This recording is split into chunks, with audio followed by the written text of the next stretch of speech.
ఈరోజు మనం 9th class సంబంధించినటువంటి 9th లెసన్ గురించి డిస్కస్ చేద్దాం. అందులో ఆవరణ వ్యవస్థలో అనుకూలనాలు అనేటువంటి పాఠ్యాంశం గురించి మనం డిస్కస్ చేద్దాం. మనం క్రింది తరగతుల్లో వివిధ ఆవరణ వ్యవస్థల గురించి చదువుకున్నాం కదా. ఇప్పుడు మనం దేనిని ఆవాసం అంటాం? చెట్టు కేవలం కాకులకు మాత్రమే ఆవాసమా? ఆవాసం మరియు ఆవరణ వ్యవస్థల మధ్య తేడాలు ఏమిటి? జీవులు ఆవాసంలో నివసిస్తాయా, ఆవరణ వ్యవస్థలో నివసిస్తాయి అనేటువంటి అన్ని అంశాలకు సమాధానాలను ఈ పాఠ్యాంశం ద్వారా మనం తెలుసుకుందాం. భౌమ అంటే నేల అండి. భౌమ జల ఆవరణ వ్యవస్థల మధ్య తేడాలు ఉంటాయని, అలాగే భూమిపై గల వివిధ ఆవరణ వ్యవస్థల్లో కూడా తేడాలు ఉంటాయని తెలుసుకున్నాం కదా. చాలా చిన్న స్థలాలలోని ఆవరణ వ్యవస్థల్లో కూడా ఇదొక ఆవరణ వ్యవస్థ, ఇదొక ఈ రెండింటి ఆవరణ వ్యవస్థలో కూడా తేడాలు కనిపిస్తాయి. మనం 6th క్లాస్లో ఆవాసం అనేటువంటి పాఠంలో చెట్టు కొలను ఆవరణ వ్యవస్థల్లోని వివిధ స్థాయిల్లో ఉండేటువంటి జీవులలో ఉండే వైవిధ్యాలను గురించి నేర్చుకున్నాం. ఈ అధ్యయనంలో జీవులు కొన్ని ప్రదేశాలను తమ ఆవాసాలుగా ఏర్పరచుకుంటాయి. వాటి అవసరాలు ఏమిటి, వివిధ పరిస్థితులను ఎదుర్కోవడానికి పరిసరాల నుండి ఏమేమి పొందుతాయో తెలుసుకుందాం. ఆవరణ వ్యవస్థలో జరిగే ప్రస్ఫుటమైన వైవిధ్యమైన మార్పులకు అనుగుణంగా జీవులు జీవించడానికి వివిధ రకాల అనుకూలనాలను ప్రదర్శిస్తాయి. ఆవరణ వ్యవస్థలో జరిగే ప్రస్ఫుటమైన మరియు వైవిధ్యభరితమైన మార్పులకు అనుగుణంగా జీవులు జీవించడానికి వివిధ రకాల అనుకూలనాలను ప్రదర్శిస్తాయి. ఉదాహరణకు మడ అడవులలో ఉండే అవిసీనియా లాంటి కొన్ని వృక్షాలు తడి మరియు ఉప్పునీటి సమస్యలను ఎదుర్కోవడానికి విభిన్నమైనటువంటి మార్గాల్ని అవలంబిస్తాయి. ఏవి? అవిసీనియా లాంటి వృక్షాలు.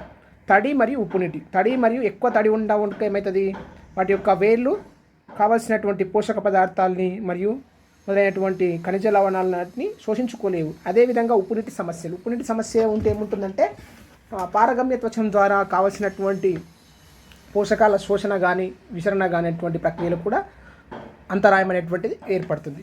వీటి వేర్ల నుండి శ్వాస వేళ్ళు ఇలాంటి ఉప్పునీటి ఈ మడ అడవులు అనేటువంటివి ఈ సముద్ర తీర ప్రాంతాలు ఉంటాయి కదా, సముద్ర తీర ప్రాంతాలు మరియు నదులు వచ్చి సముద్రంలో కలిసి ఈ ప్రాంతాల లోపల మడ అడవులు అనేటువంటివి పెరుగుతాయి. వీటి వేర్ల నుండి శ్వాసవేళ్ళు అనేటువంటి వింతైన భాగాలు అభివృద్ధి చెందుతాయి. ఈ భాగాలు ఉపరితలం దగ్గర ఈ మొక్క అనుకుంటే ఈ మొక్క యొక్క ఇట్లా ఉపరితలం ఉంటుంది కదా నేల కింద, ఈ నేల నుంచి ఇట్లా ఏమవుతాయి, ఒక వేల లాంటి నిర్మాణాలు పైకి పొడుచుకొని వస్తాయి. ఈ భాగాలు ఉపరితలం దగ్గర పెరిగే పార్శ్వపు వేళ్ళ నుండి ఏర్పడి నేల నుండి బయటికి పొడుచుకొని వస్తాయి. పార్శ్వ వేళ్ళ నుంచి ఏమవుతాయి, నేల నుండి బయటికి పొడుచుకొని వచ్చినటువంటి వేల లాంటి నిర్మాణాలు ఉంటాయి. వాటిని మనం శ్వాస వేళ్ళు అంటాం. ఇవి 12 అంగుళాల పొడవు పెరుగుతాయి. ఇవన్నీ 12 అంగుళాల పొడవు పెరుగుతాయి. ఈ శ్వాస వేళ్ళు నిర్దిష్టంగా నిర్వహించే పని తెలియదు, కానీ ఉప్పు నీటిలో పెరిగే ఈ మొక్కల్లో ప్రత్యేకమైనటువంటి వేర్లు శ్వాసక్రియ జరపటకు తోడ్పడతాయి. ఈ ప్రత్యేకమైనటువంటి వేర్లు ఏం చేస్తాయంటే శ్వాసక్రియను జరపడానికి తోడ్పడతాయి. ఇలాంటి నిర్మాణాలు గల మొక్కలు మన చుట్టూ నేల మీద పెరుగుతూ కనిపించకపోవడాన్ని మీరు గమనించి ఉంటాం. ఇలాంటి మొక్కలు మన ప్రాంతాల్లో పెరగవు. అవి ఎక్కడ పెరుగుతాయంటే సముద్ర తీర ప్రాంతపు అంచులలో ఇవి పెరుగుతాయి. ఏంటివి? మడ అడవులు. ఈ విధంగా ఉంటాయండి మడ అడవులు. వివిధ పరిస్థితుల్లో జీవించే జీవులు కొంతకాలం తర్వాత వాటికి అనుకూలంగా మారుతాయి. ఏం చేస్తాయి, వాటికి అనుకూలంగా మారుతాయి లేదా అభివృద్ధి చెందుతాయి. ఇప్పుడు ఒక్కొక్క ప్లేస్లో ఒక్కొక్క పరిస్థితులు ఉంటాయండి. జీవులు కొంతకాలం తర్వాత ఏం చేస్తాయి, వాటికి అనుకూలంగా ఆ పరిస్థితులకు అనుకూలంగా మారుతాయి. ఇప్పుడు మనం పల్లెటూరులో ఉన్నాం. పల్లెటూరు నుంచి సిటీకి వచ్చిన తర్వాత ఏమవుతాయి, కొన్ని రోజులు ఇబ్బంది పడతాం. ఆ తర్వాత ఏం చేస్తాం, ఆ పరిస్థితులకు అనుకూలనాలను ఏర్పరచుకుంటాం లేదా ఆ పరిస్థితులకు తగ్గట్టుగా మనం చదువుకోవడానికి అభివృద్ధి చెందుతాం. ఈ విధంగా జీవులు కూడా వివిధ పరిస్థితుల్లో జీవించే జీవులు కొంతకాలం తర్వాత వాటికి అనుకూలంగా మారుతాయి లేదా అభివృద్ధి చెందుతాయి. వీటినే జీవులలోని అనుకూలనాలు అని అంటాం. ఏమంటాం? జీవులలోని అనుకూలనాలు అని అంటాం. ఇంకా చెప్పాలంటే అనుకూలనాలు ఒక జనాభాలో కనబడేటువంటి సాధారణ లక్షణాలే తప్ప పెద్దగా ఏముండవు. అనుకూలనాలు అనేటువంటివి ఏంటంటే ఒక జనాభాలో కనిపించేటువంటి సాధారణ లక్షణాలు. ఎందుకంటే ఇవి జీవుల మనుగడ సాగించడంలో ఏం చేస్తాయి, సహకరిస్తాయి. ఆ జీవులు ఏ విధంగా మనుగడ సాగించాలో ఇవి సహకరిస్తాయి. ఇప్పుడు చూద్దాం. కలబంద లింగాక్షి మొక్కలను సేకరించండి. 2 వేర్వేరు కుండీలలో ఒక్కో మొక్కను రోజుకు 2 చెంచాల చొప్పున నీరు పోయండి. వాటర్ని పోసి తర్వాత వారం రోజుల వరకు నీరు పోయకుండా ఉండండి. వారం రోజుల తర్వాత మొక్కల పరిస్థితిని అబ్జర్వ్ చేయండి. ఈ కలబంద మరియు లింగాక్షి మొక్కలను తీసుకొని వాటికి ఏం చేయాలి, మొక్కకు 2 చెంచాల నీళ్ళు పోసి వారం రోజుల తర్వాత గమనించండి. ఏమవుతుంది, కలబంద మొక్క అనేటువంటిది సజీవంగా ఉంటుంది, లింగాక్షి మొక్క అనేటువంటిది వాడబడుతుంది. ఎందుకంటే కొన్ని మొక్కలు తక్కువ నీటిలో కూడా జీవించగలుగుతాయి, కొన్ని మొక్కలకు ఎక్కువ నీరు అనేటువంటిది అవసరం. అదేవిధంగా నీటి కుంటలో పెరిగే హైడ్రిల్లా, వాలిస్నేరియా, డక్ వీడ్ ఇవన్నీ నీటి మొక్కలండి. హైడ్రిల్లా కానీ, వాలిస్నేరియా కానీ, డక్ వీడ్ కానీ ఇవన్నీ నీటి మొక్కలు. డక్ వీడ్ మొక్కలను సేకరించండి. ఇంటికి తీసుకుపోయి మట్టిలో నాటి నీరు పోయండి. వారం రోజుల తర్వాత మొక్కలను పరిశీలించండి. ఇవి నీటిలో మునిగే నీటిలో ఉండేటువంటి హైడ్రిల్లా, వాలిస్నేరియా, డక్ వీడ్ అనేటువంటివి నీటిలో ఉండే మొక్కలు. వీటిని తీసుకుపోయి మనం నీళ్ళ మీద దానాడితే ఏమవుతాయి, వాటి యొక్క శరీర నిర్మాణం కావచ్చు, వాటి యొక్క వేరు వ్యవస్థ కావచ్చు, కాండం వ్యవస్థ కావచ్చు, పత్రాలు కానీ మట్టిలో పెరగడానికి అనుకూలనాలను పొంది ఉండవు. అవి ఓన్లీ నీటిలో పెరగడానికి మాత్రమే అనుకూలనాలను పొంది ఉంటాయి. కాబట్టి ఆ మొక్కలు వారం రోజుల తర్వాత ఏమవుతాయి, చనిపోవడం అనేటువంటిది జరుగుతుంది. వాటికి నీరు పోసినా కూడా అవి పూర్తిగా నీటిలో ఉండే మొక్కలు కాబట్టి వాటి యొక్క శరీర భాగాలు అనేటువంటివి నేలపైన జీవించడానికి అనుకూలించవు కాబట్టి అవి చనిపోవడం అనేటువంటిది జరుగుతుంది.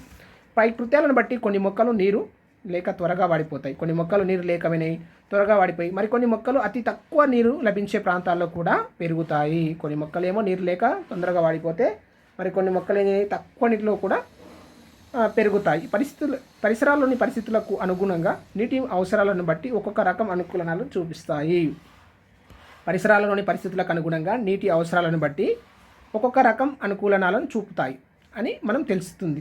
ఒక్కొక్క ప్రాంతంలో జీవించే మొక్కలు అక్కడి పరిస్థితులకు అనువుగా మారిపోతాయి. ఒక్కొక్క ప్రాంతంలో నివసించే జీవించే మొక్కలు అక్కడి పరిస్థితులకు ఏమవుతాయి, అనువుగా మారిపోతాయి. ప్రకృతిలోని జీవులు తమ అవసరాలను బట్టి తమ చుట్టూ అనుకూల పరిస్థితులను ఏర్పరచుకుంటాయి. ప్రకృతిలోని జీవులు ఏం చేస్తాయి, తమ అవసరాలను బట్టి ఏం చేస్తాయి, చుట్టూ అనుకూల పరిస్థితులను ఏర్పరచుకుంటాయి. ప్రకృతిలోని జీవులు తమ అవసరాలను బట్టి తమ చుట్టూ అనుకూల పరిస్థితులను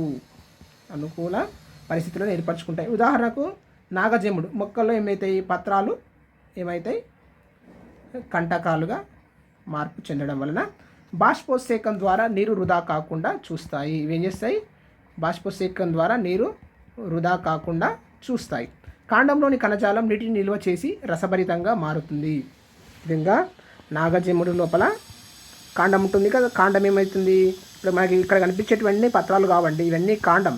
అదేం చేస్తుంది, నీటిని నిల్వ చేసుకొని రసభరితంగా మారుతుంది. ఈ మార్పు ద్వారా నీటి కొరత పరిస్థితులు ఏర్పడినప్పుడు మొక్కలు వాటిని తట్టుకొని జీవించగలుగుతాయి. ఎప్పుడైనా నీటి కొరత ఏర్పడితే ఏమవుతుంది, ఆ కాండాల్లో నిల్వ చేసుకున్నటువంటి నీరు ఉంటుంది కదా, వాటిని వినియోగించుకొని జీవించగలుగుతాయి. సాధారణంగా ఇలాంటి పరిస్థితులు ఎడారి ప్రాంతాలలో ఎడారి ప్రాంతాలలో కనబడతాయి. వీటిని ఎడారి మొక్కలని, జీరోఫైట్స్ అని అంటారు. సాధారణంగా పిలవడం మీరు వినే ఉంటారు. వీటిని ఎడారి మొక్కలని లేదా జీరోఫైట్స్ అని పిలవడం మీరు చూస్తూ ఉంటారు. ఎడారులు కానప్పటికీ ఈ రోజుల్లో మన పరిసరాల్లో కూడా ఈ కలబంద మొక్కలు పెరుగుతున్నాయి. ఎడారులు కానప్పటికీ కూడా మన ప్రాంతాల్లో కూడా ఈ కలబంద మొక్కల్ని అక్కడక్కడ చూస్తూ ఉంటాం. అవి మన ప్రాంతంలో పెరిగినప్పటికీ తక్కువ నీటిని తీసుకొని మాత్రమే అవి పెరగగలుగుతాయి. ఎక్కువ నీరు ఉన్నప్పటికీ అవి తక్కువ నీటిని వినియోగించుకున్న నీటి లేని పరిస్థితులను కూడా తట్టుకొని జీవించగలుగుతాయి. ఏంటివి, కలబంద మొక్కలు. నెక్స్ట్, రసభరిత పత్రాలు గల మొక్కల ఉదాహరణలు పెమ్మజెముడు, నాగజెముడు, కలబంద ఇవన్నీ కూడా. ఎడారి మొక్కలు వెడల్పైన ఆకులను కలిగి ఉండవు, ఎందుకంటే అవి బాష్పోత్సేకాన్ని నివారించడానికి నీటిని కోల్పోకుండా ఉండడం కోసం ఏం చేస్తాయి, అసలు అవి పత్రాలే ఉండవు. అవి ఏం చేస్తాయి, పత్రాలు ముళ్ళుగా, కంటకాలుగా రూపాంతరం చెందుతాయి. అలాంటిది ఆకులు ఉండవు. మన రాష్ట్రంలోని కొన్ని ప్రాంతాల్లో కిత్తనార అనేటువంటి ఎడారి మొక్కలు పొలాల గట్టు మీద కంచె మాదిరిగా పెరుగుతాయి. ఏమైతే కంచె మాదిరిగా పెరుగుతాయి. నిజానికి ఈ ప్రాంతాల్లో ఎడారులు కావు. ఈ మొక్కలు అక్కడ పెరుగుతాయి. మన ప్రాంతాల్లో ఎడారి ప్రాంతాలు కాకపోయినప్పటికీ ఈ మొక్కలు పొలాల గట్ల పైన మనం పెంచుకోవడం జరుగుతుంది. ఇవి కూడా పెరుగుతాయి. కిత్తనార అటువంటి మొక్కలు ఏం చేస్తాం, మనం పొలానికి గట్లు ఉంటాయి కదా, ఈ గట్ల పైన ఇతర పశువులు మన పొలంలోకి రాకుండా ఏం చేస్తాం, విత్తనాలను పెంచుతాం. ఎడారి మొక్కలు బోవాబాబ్ చెట్టు, ఇది బోవాబాబ్ చెట్టు అండి, ఇది బ్రహ్మజెముడు. ఇవన్నీ మనం చూస్తూనే ఉంటాం పల్లెటూళ్ళ పోటీ. నెక్స్ట్ మనం చూసినట్లయితే కాండం కాండం నీటితో నిండి మందంగా ఉండడం వల్ల వేసవిలో అధిక వేడిని కూడా తట్టుకోగలుగుతాయి. వీటి యొక్క కాండం ఉంటుంది కదా, ఈ కాండంలో జిగురు లాంటి నీరు ఉండటం వల్ల ఇవేం చేస్తాయి, వేడిమిని కూడా తట్టుకోగలుగుతాయి. ఇవేం చేస్తాయి, నీటి లేని పరిస్థితుల్లో, నీరు లేని పరిస్థితుల్లో ఏం చేస్తాయి, ఇవి నీటిని శోషించుకుంటాయి. నీటి లేని పరిస్థితుల లోపల ఏం చేస్తాయి, ఆ కాండంలో ఉన్నటువంటి నీటిని శోషించుకోవడమే కాకుండా ఇవేమి వేడిమి ఉంటుంది కదా, అత్యధిక వేడి ఉంటుంది కదా, అత్యధిక వేడి నుంచి కూడా ఇవి తమను తాము కాపాడుకోగలుగుతాయి. ఇక్కడ చూడండి, గులకరాల మొక్కలు. వీటిని జీవం గల రాళ్ళు అని అంటారు. జీవము గల రాళ్ళు అని అంటారు. వాస్తవానికి ఇవి రాళ్ళు కావు, ఉబ్బిన ఆకులు. ఎడారి పరిస్థితులకు అనుగుణంగా నీటి నష్టాన్ని తగ్గించి నీటిని నిల్వ చేసుకుంటాయి. ఇవేం చేస్తాయి, నీటిని నిల్వ చేసుకుంటాయి. అందుకే వీటిని ఏం చేస్తారు, గులకరాల మొక్కలు అని కూడా అంటారు. వాస్తవానికి ప్రతి గులకరాయి పత్రం సూర్యరశ్మి పత్రంలోనికి ప్రవేశించడానికి వీలుగా కోసిన కిటికీ లాంటి భాగాన్ని కలిగి ఉంటుంది. ఈ గులకరాల మొక్కల పైన అక్కడ ఈ ఆకులపైన ఏం చేస్తాయి, ఇవన్నీ రాళ్ళు కావండి ఆకులు. వీటి ఆకులపైన ఈ గులకరాలలాగా ఉంటాయి. వీటి మధ్య ఒక కిటికీ లాంటి నిర్మాణం ఉంటుంది వీటి మీద. ఈ కిటికీ ఎందుకంటే సూర్యరశ్మి కాంతి అనేటువంటిది పత్రంలోనికి వెళ్ళడానికి ఈ విధంగా కిటికీ లాంటి భాగాన్ని కలిగి ఉంటాయి. రాయిలా కనబడడం వల్ల ఏమైతే జంతువులు మోసపోయి వాటిని తినకుండా వదిలేస్తాయి. ఇలా మొక్కలు ఏం చేస్తాయి, సంరక్షించబడతాయి. ఈ జీవం గల రాళ్ళు ఇవి ఇవేం చేస్తాయి, ఉబ్బిన ఆకులండి. ఇవి ఎడారి పరిస్థితులకు అనుగుణంగా నీరు నష్టపోకుండా ఉండడం కోసం ఈ విధంగా మారుతాయి. ఓకే, కిటికీ లాంటి భాగం ఉండి ఆ కిటికీ ద్వారా ఏం చేస్తుంది, సూర్యరశ్మి పత్రంలోనికి ప్రవేశిస్తుంది. వాటికి కావాల్సినటువంటి జీవన క్రియలను జరుపుకుంటుంది. నేడు అలంకరణ కోసం ఇళ్లల్లో ఎడారి మొక్కలను కుండీలలో పెంచడం మీరు చూసే ఉంటారు. కొన్ని మొక్కలైతే పుష్పంలాగా కనపడతాయి, కొన్ని మొక్కలు ముండ్లను కలిగి ఉంటే మరికొన్ని పుష్పాలలో అనేక రకాల. నేడు అలంకరణ కోసం ఇళ్లలో ఎడారి మొక్కలు కుండీలో పెంచడం మీరు చూసే ఉంటారు. కొన్ని మొక్కలు ముళ్ళను కలిగి ఉంటే మరికొన్ని పుష్పాలతో అనేక రంగుల ఆకర్షక పత్రాలు కలిగి ఉంటాయి. కొన్ని మొక్కలు ముళ్ళను కలిగి ఉంటే కొన్ని ఏమైతాయి, రంగురంగుల ఆకర్షక పత్రాలను కలిగి ఉంటాయి. ఏంటివంటే ఎడారి మొక్కలు. మరికొన్ని పుష్పాలతో అనేక రంగుల ఆకర్షక పత్రాలు కలిగి ఉంటాయి. ఈ మధ్యకాలంలో పుట్టినరోజులు, ఇతర సందర్భాల్లో ఇలాంటి మొక్కలను కానుకలుగా, గిఫ్టులుగా కూడా ఇస్తున్నారు. మొక్కల మాదిరిగానే జంతువులలో కూడా అనుకూలనాలు చూడవచ్చు. ఒంటెలో ఎలాంటి అనుకూలనాలు కనిపిస్తాయి, అవి వాటికి ఎలా ఉపయోగపడతాయో పరిశీలిద్దాం. అలంకరణ కోసం ఉపయోగించే కాక్టస్. ఇది ఏంటంటే కాక్టస్ ఎడారి మొక్క అండి. ఇది మనం ఫంక్షన్లలో, బర్త్డేలకు కానీ గిఫ్ట్గా ఇవ్వడం అనేటువంటిది జరుగుతుంది. ఒంటె మొప్పురము కొవ్వును తదుపరి అవసరాల కోసం ఏం చేస్తుంది, నిల్వ చేసుకుంటుంది. ఒంటెలో ఉండే మొప్పురం ఉంటుంది కదా, ఈ మొప్పురంలో ఏమవుతుందంటే కొవ్వును నిల్వ చేసుకుంటుంది. ఈ కొవ్వును కరిగించి అది నీటిని తీసుకోవడం అనేటువంటిది జరుగుతుంది. ఒంటెలో మొప్పురం. పొడవైన కన్నుబొమ్మలు ఎట్లా ఉపయోగపడతాయంటే కంటిని ఇసుక నుంచి దుమ్ము ధూళి నుండి రక్షిస్తాయి. పొడవైన కన్నుబొమ్మలు ఇసుక తుఫాన్లు వస్తాయి కదా, ఇసుక తుఫాన్లు వచ్చినప్పుడు దుమ్ము, ఇసుక మొదలైనవి కళ్ళలో పడకుండా ఈ కన్నుబొమ్మలు ఉపయోగపడతాయి. నాసికా రంధ్రాలు స్వచ్ఛందంగా మూసుకోవడం. ఈ నాసికా రంధ్రాలు స్వచ్ఛందంగా మూసుకోవడం వల్ల వీచే ఇసుక నుంచి రక్షణ పొందుతాయి. అలా ఈ విధంగా కన్నుబొమ్మలు కళ్ళను రక్షిస్తే, నాసికా రంధ్రాలు స్వచ్ఛందంగా మూసుకోవడం వల్ల ఇసుక తుఫాన్ల నుంచి రక్షణను కల్పిస్తాయి. పొడవైన కాళ్ళు వేడెక్కిన ఇసుక నేల నుండి శరీరాన్ని దూరంగా ఉంచడంలో ఉపయోగపడతాయి. ఈ విధంగా పొడవైన కాళ్ళు ఉండడం వల్లే ఏమవుతుంది, నేల ఎడారి ప్రాంతంలో వేడి ఎక్కువగా ఉంటుంది కాబట్టి ఇసుక మొత్తం వేడెక్కుతుంది. ఈ వేడెక్కిన నేల నుంచి దూరంగా శరీరాన్ని ఉంచడం కోసం ఎత్తైన కాళ్ళు అనేటువంటివి ఇందులో ఉంటాయి, ఒంటెలో ఉంటాయి. ఈ విధమైన అనుకూలనాలు ఉండడం వల్ల ఒంటె ఎడారి ప్రాంతంలో నివసించగలుగుతుంది మరియు రవాణాకు ఉపయోగించడం అనేటువంటిది జరుగుతుంది. ఏంటంటివి, ఒంటెలో మొప్పురం ఏం చేస్తుంది, కొవ్వును తదుపరి అవసరాల కోసం నిల్వ చేస్తుంది. పొడవైన కన్నుబొమ్మలు కంటిని ఇసుక దుమ్ము ధూళి నుండి రక్షిస్తుంది. నాసిక రంధ్రాలు ఏం చేస్తాయి, స్వచ్ఛందంగా మూసుకోవడం వల్ల ఇసుక నుంచి రక్షణ కల్పిస్తాయి. పొడవైన కాళ్ళు వేడెక్కిన ఇసుక నేల నుండి శరీరాన్ని దూరంగా ఉంచడం వల్ల ఈ విధమైనటువంటి అనుకూలనాలు పొందడం వల్ల ఒంటె ఏం చేస్తుంది, ఆ ప్రాంతంలో నివసిస్తుంది. ఎడారి పరిస్థితుల్లో జీవించే జంతువులన్నీ అనుకూలనాలు కలిగి ఉంటాయి. అంటే అన్ని అనుకూలనాలు కలిగి ఉంటాయి. అనుకూలనాలు లేకపోతే ఆ ప్రాంతంలో అవి నివసించలేవు. కొన్ని జంతువుల శరీరాలపై పొలుసుల లాంటి నిర్మాణాలు ఎందుకుంటాయంటే పొలుసుల లాంటి నిర్మాణాలు ఉండటం వల్ల అవి అక్కడ ఉన్నటువంటి పరిస్థితులకు తట్టుకోగలుగుతాయి. బొరియల్లో నివసించే జంతువులు సాధారణంగా రాత్రి వేళలో ఎందుకు సంచరిస్తాయి, రాత్రి వేళలో మాత్రమే బయటికి వస్తాయి. ఎందుకంటే పగటిపూట ఎక్కువ వేడి ఉంటుంది కాబట్టి రాత్రి వేళలో సంచరిస్తాయి. మరియు అవి శత్రువుల నుండి తమను కాపాడడం కోసం కూడా కొన్ని జంతువులు రాత్రి వేళలో బయటికి వచ్చి పగటి వేళల బొరియల్లో నివసించడం అనేటువంటి జరుగుతుంది. మరికొన్ని ఎడారి జంతువుల అనుకూలనాలు చూద్దాం. Side wider adder snake. ఈ పాము పక్కకు ప్రాకుతూ కదులుతుంది. దీనివల్ల శరీరంలోని కొంత భాగం మాత్రమే వేడెక్కి ఇసుక తలాన్ని ఒత్తుతుంది. ఇదేం చేస్తుంది, ఇట్లా ఇసుక ఉంటే ఇదేం చేస్తుంది, శరీరం మొత్తం ఒకటేసారి భూమిపైన ప్రయాణించదు. ఒకవైపు ఇసుకను ఒత్తుతూ ఇంకోవైపు ముందుకు నడుస్తూ ఉంటుంది. ఈ విధంగా ఒత్తేటప్పుడు శరీరం యొక్క ఒక్క భాగాన్ని మాత్రమే ఇసుకకు ఒత్తడం వల్ల ఇంకో భాగం ఇసుకను తగలకపోవడం వల్ల ఈ విధంగా శరీరాన్ని ఒకసారి ఒక తలాన్ని ఇంకోసారి ఒక తలాన్ని ఈ విధంగా తాకిస్తూ ముందుకు కదులుతూ ఉండటం వల్ల శరీరం ఇసుక నుంచి వేడిమి నుంచి తప్పించుకోవడం అనేటువంటి జరుగుతుంది. ఈ విధమైన కదలిక శరీరాన్ని చల్లగా ఉంచడంలో తోడ్పడుతుంది. ఏది, sidewinder adder snake. Sidewinder adder snake గుర్తుపెట్టుకోండి. గోల్డెన్ మోల్ అనేటువంటి జంతువు ఎండ వేడిమి నుంచి తప్పించుకోవడానికి ఏం చేస్తుందంటే ఇసుకలో దూకుతుంది, ఇసుకలో ఈదుతుంది, దూకి ఈదుతున్నట్లు కదులుతుంది. ఇది అన్ని అవసరాలు నేల లోపలనే తీర్చుకుంటుంది. మొత్తం అన్ని అవసరాలను నేల లోపల తీర్చుకోవడం చాలా అరుదుగా నేలపైకి వస్తుంది. సైడ్ వైడర్ స్నేక్, ఇదేమో కంగారు ఎలుక, ఇదేమో గోల్డెన్ మోల్ చెప్పుకున్నాం కదా, గోల్డెన్ మోల్, శాండ్ గ్రౌచ్. కొన్ని జంతువులు ఎడారిలో జీవించడానికి అసాధారణమైన సామర్థ్యాలను చూపిస్తాయి. అంటే సాధారణం కన్నా ప్రత్యేకమైనటువంటి లక్షణాలు కలిగి ఉంటే వాటిని ఏమంటామంటే అసాధారణ లక్షణాలు, అసాధారణ సామర్థ్యాలు అంటాం. ఉత్తర అమెరికా పడమటి ఎడారిలో నివసించే క్యాంగ్రూ ఎలుక. క్యాంగ్రూ ఎలుక ఏం చేస్తుందంటే జీవితాంతం నీరు తాగకుండా జీవిస్తుంది. వీటి శరీరం జీర్ణక్రియ క్రమంలో కొంత వాటర్ను తయారు చేసుకుంటుంది. ఇది ఏం చేస్తుంది, నీరు తాగదు జీవితాంతం, కానీ వాటి శరీరమే నీటిని ఉత్పత్తి చేస్తుంది. ఆ నీటిని మాత్రమే అవి ఉపయోగించుకుంటాయి. ఏంది, క్యాంగ్రూ ఎలక. తర్వాత ఎడారి పక్షి శాండ్ గ్రౌచ్. శాండ్ గ్రౌచ్ నీటి కోసం చాలా దూరం ప్రయాణించి ఒయాసిస్ను చేరుకుంటుంది. ఎడారిలో అక్కడక్కడ నీటి నిల్వ కుంటల్ లాంటి నిర్మాణాలు ఉంటాయి. వీటిని ఏమంటామంటే ఒయాసిస్లు అంటాం. శాండ్ గ్రౌచ్ అనేటువంటి చాలా దూరం ప్రయాణించి ఒయాసిస్లకు చేరుకొని అది నీరు తాగి తన కడుపులోని క్రాప్ అనేటువంటి చిన్న భాగం ఉంటుందండి.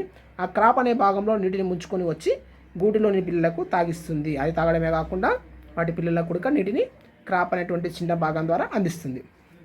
నెక్స్ట్, బొచ్చుతో కప్పి ఉన్న పాదాలుండే ఫెన్నిస్ ఫాక్స్. ఎడారి నక్క వేడెక్కిన ఇసుకపై నడవడానికి వీలుగా అనుకూలనం పొంది ఉంటుంది. ఈ ఫెన్నిస్ ఫాక్స్ అనేటువంటిది వేడెక్కిన ఇసుకపై నడవడానికి అనుకూలనం పొంది ఉండడం కోసం అదేంటి, బొచ్చుతో కప్పి ఉన్న పాదాలు ఉంటాయి. మొత్తం వాటి వెంట్రుకలు ఉంటాయి. ఏంటి, కాళ్ళపైన వెంట్రుకలు ఉండడం వల్ల అవి వేడెక్కిన ఇసుకపై నడవడానికి అనుకూలం పొంది ఉంటాయి. ఇది అధిక వేడిని చెవుల ద్వారా కోల్పోతుంది. శరీరానికి తగిన వేడి ఉంటుంది కదా, ఆ వేడిని ఏం చేస్తుంది, చెవుల ద్వారా కోల్పోతుంది. ఎడారిలో శాండ్ డైవింగ్ లిజార్డ్ ఎడారి ఇసుక బాగా వేడెక్కినప్పుడు తన కాళ్ళను గాలిలో పైకెత్తుతూ నడుస్తూ చల్లగా ఉంచుకుంటుంది. ఏం చేస్తుంది, చల్లగా ఉంచుకుంటుంది. ఆ శాండ్ డైవింగ్ లిజార్డ్ ఏం చేస్తుంది, కాళ్ళను పైకెత్తి నడవడం వల్ల ఏమవుతుంది, ఆ కాళ్ళు ఎడారి ఇసుక తాకకపోవడం వల్ల చల్లగా ఉంటుంది. నెక్స్ట్, నిశాచరులు. రాత్రి సమయంలో మాత్రమే బయటకు వచ్చి సంచరించేటువంటి జంతువులను మనం ఏమంటామంటే నిశాచరులు లేదా నాక్టోరల్స్ అని అంటాం. నిశాచరులు అని అంటాం. రాత్రి సమయంలో మాత్రమే బయటికి వచ్చి సంచరించేటువంటి జంతువులను మనం నిశాచరులు అని అంటాం. జంతువులలో వినడానికి, వాసన పీల్చడానికి వీటి జ్ఞానేంద్రియాలు బాగా అభివృద్ధి చెంది ఉంటాయి. జంతువుల యొక్క జ్ఞానేంద్రియాలు. ఈ నిశాచరులు రాత్రిపూట చీకటిగా ఉంటుంది కాబట్టి కళ్ళను కాకుండా వినడానికి చెవులను, వాసన పీల్చడానికి ముక్కును వంటి జ్ఞానేంద్రియాలు బాగా అభివృద్ధి చెంది ఉంటాయి. వీటిని ఎక్కువగా ఉపయోగించడం అనేటువంటిది జరుగుతుంది. రాత్రి సమయంలో చూడడానికి వీలుగా పెద్ద పెద్ద కళ్ళు అనుకూలనాలు చెంది ఉంటాయి. గబిలాల్ లాంటి జీవులు హెచ్చు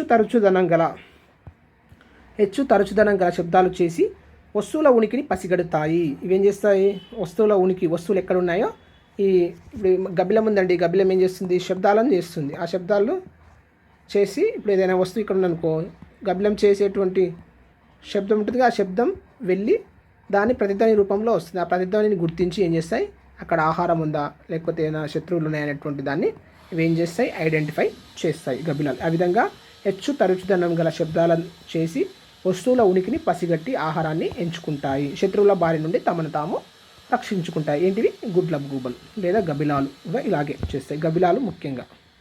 ఓకే, పిల్లులు, ఎలుకలు, గబిలాలు, గుడ్లగూబలు ఇవి మనకు సాధారణంగా కనిపించేటువంటి నిశాచరులు. ఇవే కాకుండా మినుగురు పురుగులు, క్రికెట్, కీచురాయి లేదా కటిల్ ఫిష్, మినుగురు పురుగులు మరియు క్రికెట్ లేదా కీచురాయి ఇవి కూడా నిశాచరులే. రాత్రి సమయంలో మాత్రమే సంచరిస్తాయి వంటి జీవులు. ఇవి పగటి ఉష్ణ తాపాన్ని తప్పించుకోవడానికి కొన్ని ఎడారి జంతువులు రాత్రి వేళలో సంచరిస్తాయి. ఇవే కాకుండా కొన్ని ఎడారి జంతువులు కూడా రాత్రి వేళలో పగల ఎక్కువ ఉష్ణోగ్రత ఉండడం వల్ల ఆ ప్రాంతంలో ఏం చేస్తాయి, పగటిపూట నేల బొరియల్లో ఉండి రాత్రి సమయంలో ఏం చేస్తాయి, అవి బయటికి వచ్చి సంచరిస్తాయి. వాటికి కావాల్సిన ఆహారాన్ని తీసుకోవడం అనేటువంటిది జరుగుతుంది. జీవులు జీవించడానికి నీడ, ఆహారం, గాలి. నీడ, ఆహారము, గాలి, వెలుతురు మొదలైన అవసరమని మనకు తెలుసు. వీటి కోసం జీవులు రకరకాల వైవిధ్యాలను ఏం చేస్తాయి, ప్రదర్శిస్తాయి. రకరకాల వైవిధ్యాన్ని ప్రదర్శిస్తాయి. వాటికి అనుగుణంగా ఏం చేస్తాయి, అనుకూలనాలను ఏర్పరచుకుంటాయి. నీటి ఆవరణ వ్యవస్థలోని అనుకూలనాలు. వైవిధ్యంగా ఉండే 2 నీటి ఆవరణ వ్యవస్థలు అందులోని అనుకూలనాలపై ప్రభావం చూపే పర్యావరణ పరిస్థితులను గురించి పరిశీలిద్దాం.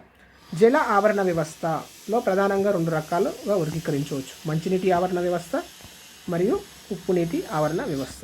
మంచినీరు మరియు ఉప్పు నీటి ఆవరణ వ్యవస్థ.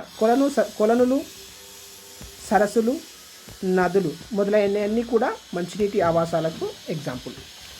సముద్రాలు మరియు మహాసముద్రాలు అనేటువంటివి ఉప్పు నీటి ఆవాసాలకు ఉదాహరణలు. వివిధ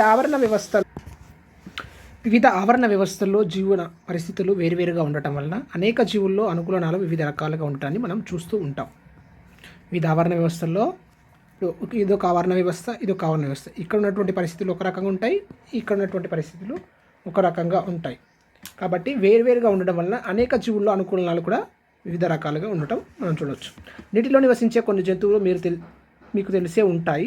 కొన్నిటిని మీరు రోజు చూస్తూనే ఉంటారు. వాటికి నీటిలో నివసించడానికి ఏమైనా అనుకూలనాలు ఉంటాయి అంటే, నీటిలో నివసించడానికి ఇప్పుడు మన చేపలను చూసినట్లయితే చేపలకు వాజాలు, తర్వాత మొప్పలు మొదలైనటువంటివి లక్షణాలు ఉండడం. అవే కాక ఇంకా లక్షణాలు కూడా ఉంటాయి. కొన్ని జంతువులు శరీరం లోపల ప్రత్యేకంగా గాలి గదులు. మనం చూసినట్లయితే కొన్ని జీవులు శరీరం లోపలి భాగంలో గాలి గదులు కలిగి ఉంటాయి. ఇవి నీటి ఆవాసంలో వివిధ స్థాయిలో ఏం చేస్తాయి, తేలడానికి మరియు ఈదడానికి ఉపకరిస్తాయి. తాబేలు చేపలు నీటిలో ఈదడానికి తెడ్లు లేదా మరియు వాజాలు. తాబేలు చేపలు ఏం చేస్తాయి, తెడ్లు లేదా వాజాలు లాంటి తాబేలు లేదా చేపలు నీటిలో ఈదడానికి తెడ్లు లేదా వాజాలు అనేటువంటి ప్రత్యేక నిర్మాణాలని కలిగి ఉంటాయి. తెడ్లు మరియు వాజాలు అనేటువంటి ప్రత్యేక నిర్మాణాలని కలిగి ఉంటాయి. అలాగే చేపలు కానీ డాల్ఫిన్స్ కానీ ఏం చేస్తాయి, మొదలైన జలచరాల్లో ఫ్లోటార్స్ అనేటువంటి గాలితిత్తులు ఉండడం వలన నీటిలోని వివిధ స్థాయిలో నివసించగలుగుతున్నాయి. ఈ చేపలు మరియు డాల్ఫిన్ల లోపలనేమో ఫ్లోటార్స్ అనేటువంటి గాలితిత్తులు. ఇవి కూడా గాలి గదులు లాంటివే, కానీ వీటి ఫ్లోటార్స్ అని అంటారు. ఇవి నీటిలోని వివిధ స్థాయిల్లో నివసించగలుగుతున్నాయి. ప్లవకాలు మొక్కలు ఉంటాయి కదా, నీటిలో ఉన్నటువంటి మొక్కలు ఏమంటారంటే ప్లవకాలు లేదా ప్లాంక్టన్ అని అంటారు. ఇలాంటి ప్లవకాలు లాంటి కిరణజన్య సంయోగక్రియ జరిగే సూక్ష్మజీవుల లాంటి కణాలలో ఉండే నూనె బిందువుల సహాయంతో ఏం చేస్తాయి, నీటిలో తేలుతాయి. ఇవి ఏం చేస్తాయి, సూక్ష్మజీవులలో ఉన్నటువంటి నీటి బిందెలు లాంటి నిర్మాణాలు ఉండడం వల్ల ఈ ప్లవకాలలో అవి ఏం చేస్తాయి, నీటిలో తేలుతాయి. ఇవి ప్రత్యేక అనుకూలనాలు, నీటిలో ఉండడానికి కావాల్సినటువంటి అనుకూలనం. అలాగే నీటిలో ఉండే మొక్కల్లో కొన్ని చిన్నవిగా ఉండి తేలగలిగే పెద్ద మొక్కలు పొడవైన ఆకులు, మృదువైన కాండాలను కలిగి నీటి ప్రవాహానికి అనుకూలనాలను చూపుతాయి. కొన్ని ఏమో చిన్నగా ఉండి నీటిలో తేలడానికి అనుకూలంగా ఉంటే, కొన్నిటి మొక్కల యొక్క పొడవైన ఆకులు, పెద్ద మొక్కలు పొడవైన బలమైన ఆకుల నుండి మృదువైన కాండాలు, మృదు కణజాలం ఉండటం వలన మృదు కణజాలం కాదు, ఇది తేలిక కణజాలం ఉంటుంది వాటి లోపల. ఆ తేలిక కణజాలం ఉండటం వలన అవి నీటిలో తేలుతూ నీటి ఆవాసంలో అనుకూలనాలను పొంది ఉంటాయి. నీటి మొక్కల్లో మృదువైన కాండాలు వాటికి ఎలా ఉపయోగపడతాయి, మీ ఉపాధ్యాయులు తెలుసుకుని. ఈ మృదువైన కాండాలు ఉండడం వల్ల ఏమవుతాయి, వాటిని నీటిలో తేలగలుగుతాయి. నెక్స్ట్, సముద్ర ఆవరణ వ్యవస్థ. గత 2000 మిలియన్ సంవత్సరాల క్రితం ఈ భూమి మీద ఉద్భవించినటువంటి వృక్ష జంతు జాతులు నిరంతరం పరిణామం చెందుతూ, అంటే పూర్వకాలం నుంచి ప్రస్తుతం ఉన్నటువంటి జీవులకు ఇవన్నీ పరిణామం చెందుతూ ఉన్నాయి. జీవులు పరిణామం చెందుతూనే ఉన్నాయి. ఇవి సముద్రంలోని సాధారణ ప్రాణి నుండి నేల మీద నివసించే నేటి సంక్లిష్ట జీవుల వరకు, అంటే నేల మీద నివసించేటువంటి మానవుల వంటి సంక్లిష్ట జీవుల వరకు అన్నీ పరిణామ క్రమంలో ఉద్భవించినవి. అన్నీ కూడా పరిణామ క్రమంలో ఉద్భవించాయి. ఇవి ఒకదాని తర్వాత ఒకటి జీవులు అనేటువంటివి ఏకకణ జీవుల నుంచి నేడు మానవుని వంటి సంక్లిష్ట జీవుల వరకు ఇవన్నీ కూడా ఏమైనాయి పరిణామ క్రమంలో ఏం చేస్తున్నాయి ఉద్భవించినాయి. ప్రతి జీవి కణంలో ఉండే ప్రోటోప్లాజం అన్న జీవ పదార్థం అన్న ఒకటే. ప్రోటోప్లాజం అనే పదార్థం దాదాపు సముద్రపు నీరులా ఉండడం ఒక్క రోజులో జరిగిన అద్భుతం కాదు. ఇది కొన్ని మిలియన్ సంవత్సరాలు, ఈ జీవులు మిలియన్ సంవత్సరాల క్రితమే సముద్రం నుండి ఏర్పడినప్పటికీ ఇవి భూమిపైకి చేరి క్రమంగా స్థిరపడ్డాయి. ఈ ప్రోటోప్లాజం లేదా జీవ పదార్థం అనేటువంటిది ఒక్క రోజులో ఏర్పడింది కాదు, కొన్ని మిలియన్ సంవత్సరాల నుంచి అది పరిణామం చెందుతూ నేటి ఉన్నటువంటి జీవ పదార్థం ఏర్పడింది. కొన్ని మిలియన్ సంవత్సరాల క్రితమే సముద్రం నుండి ఏర్పడినప్పటికీ ఇవి భూమిపైకి చేరి క్రమంగా స్థిరపడ్డాయి. మరికొన్ని సముద్రాల్లోనే ఏమైనా ఉండిపోయి సముద్ర మధ్య భాగంలోనూ అడుగున జీవించడానికి అనుకూలనాలను పొంది ఉన్నాయి. కొన్ని జీవులేమో ఉపరితలంలో నివసిస్తే, కొన్ని మధ్య భాగంలో నివసిస్తే, కొన్ని అడుగున నివసించగలుగుతాయి. భూమి యొక్క గ్రహం ఉంటుంది కదా, ఈ భూగ్రహాన్ని అధిక భాగం సముద్రాలు ఆవరించి ఉన్నాయి. 4 వంతుల భూమి ఉంటే అందులో 3 వంతుల భాగం ఏమైంది సముద్రాలు ఆవరించి ఉన్నాయి, సముద్రపు ఆవరించి ఉన్నాయి. భూమి మీద 3 వంతుల నీరు ఉంది. వీటి భౌతిక సరిహద్దులు కొన్ని వేల మైళ్ళు ఆవరించి ఉండటం వల్ల శాస్త్రవేత్తలు ఈ రకమైన ఆవాసాల గురించి అధ్యయనాల ద్వారా తెలుసుకున్నది చాలా తక్కువే. శాస్త్రవేత్తలు వీటి గురించి తెలుసుకున్నది చాలా, ఎందుకంటే సముద్రాల యొక్క సరిహద్దులు చాలా దూరం ఉంటాయి కాబట్టి వాటికి నిర్దిష్టమైనటువంటి సరిహద్దులు లేకపోవడం వల్ల ఈ సముద్రాల్లో ఉన్నటువంటి జీవులు గురించి తెలుసుకున్నది చాలా తక్కువే అని. సముద్రంలో భూమి మాదిరిగా ఇళ్ళలు ఉండకపోవడం కూడా ఒక కారణం కావచ్చు. భూమి మీద ఇళ్ళలు ఉంటాయి కానీ సముద్రానికి ఇళ్ళలు అనేటువంటి లేకపోవడం వల్ల వాటి గురించి తెలుసుకోవడం చాలా కష్టంగా మారింది. ప్రతి సముద్ర ప్రాణి ఒక నిర్ణీత స్థలంలో ఉండే లవణీయత, ఉష్ణోగ్రత, వెలుతురు ఈ 3 లక్షణాలను వంటి మార్పులకు అనుగుణంగా అనుకూలనాలను ఏర్పరచుకుంటాయి. ఈ 3 లక్షణాల ఆధారంగా ఇవేం చేస్తాయి అనుకూలనాలను ఏర్పరచుకుంటాయి. లవణీయత, ఉష్ణోగ్రత,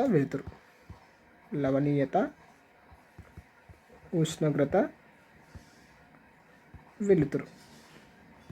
ఈ మూడు లక్షణాల ఆధారంగా ఇవి ఏం చేస్తాయి అనుకూలనాలను ఏర్పరచుకుంటాయి. సముద్రంలో ఉండే అధిక లవణ శాతం పెద్ద శరీరాలు గల రాకాసి స్కిడ్లు ఉంటాయి కదా, పెద్ద శరీరాలు కలిగినటువంటి రాకాసి స్కిడ్లు తిమింగలాలకు అనుకూలిస్తాయి. ఎలాగంటే బలమైన చర్మాంగాలు అవసరం లేకుండానే ఈ జీవులు ఉద్భవించడానికి దోహదపడినవి. ఏం చేస్తాయి సముద్రంలో ఉండే అధిక లవణ శాతం గల పెద్ద శరీరాలు గల రాకాసి స్కిడ్లు తిమింగలాలకు ఇవి అనుకూలిస్తాయి. ఎలా అంటే బలమైన చర్మాంగాలు లేకుండా ఏం చేస్తాయి, ఇవి సింపుల్గా నీటిలో ఈదగలుగుతాయి. బలమైన చర్మాంగాలు అవసరం లేకుండానే ఈ జీవులు ఉద్భవించడానికి దోహదపడింది. సముద్ర జీవుల శరీరంలోని గాలి గదులపై సముద్రపు నీరు అధిక పీడనాన్ని కలుగజేస్తుంది. సముద్రపు నీరు ఏం చేస్తుంది, పీడనాన్ని కలుగజేస్తుంది. రక్తం లాంటి ద్రవాలపై ప్రతి 10 మీటర్స్కు 1 అట్మాస్ఫియర్ చొప్పున వాతావరణ పీడనాన్ని పెరుగుతుంది. ప్రతి 10 సెంటీమీటర్లకు ఏం చేస్తున్నాయి 1 అట్మాస్ఫియర్ పీడనాన్ని కలుగజేస్తుంది. ఇది సముద్రపు నీరు. సముద్రాల్లో పెద్ద జీవులు ఉంటాయండి, చిన్నగా ఉండవు చేపలు.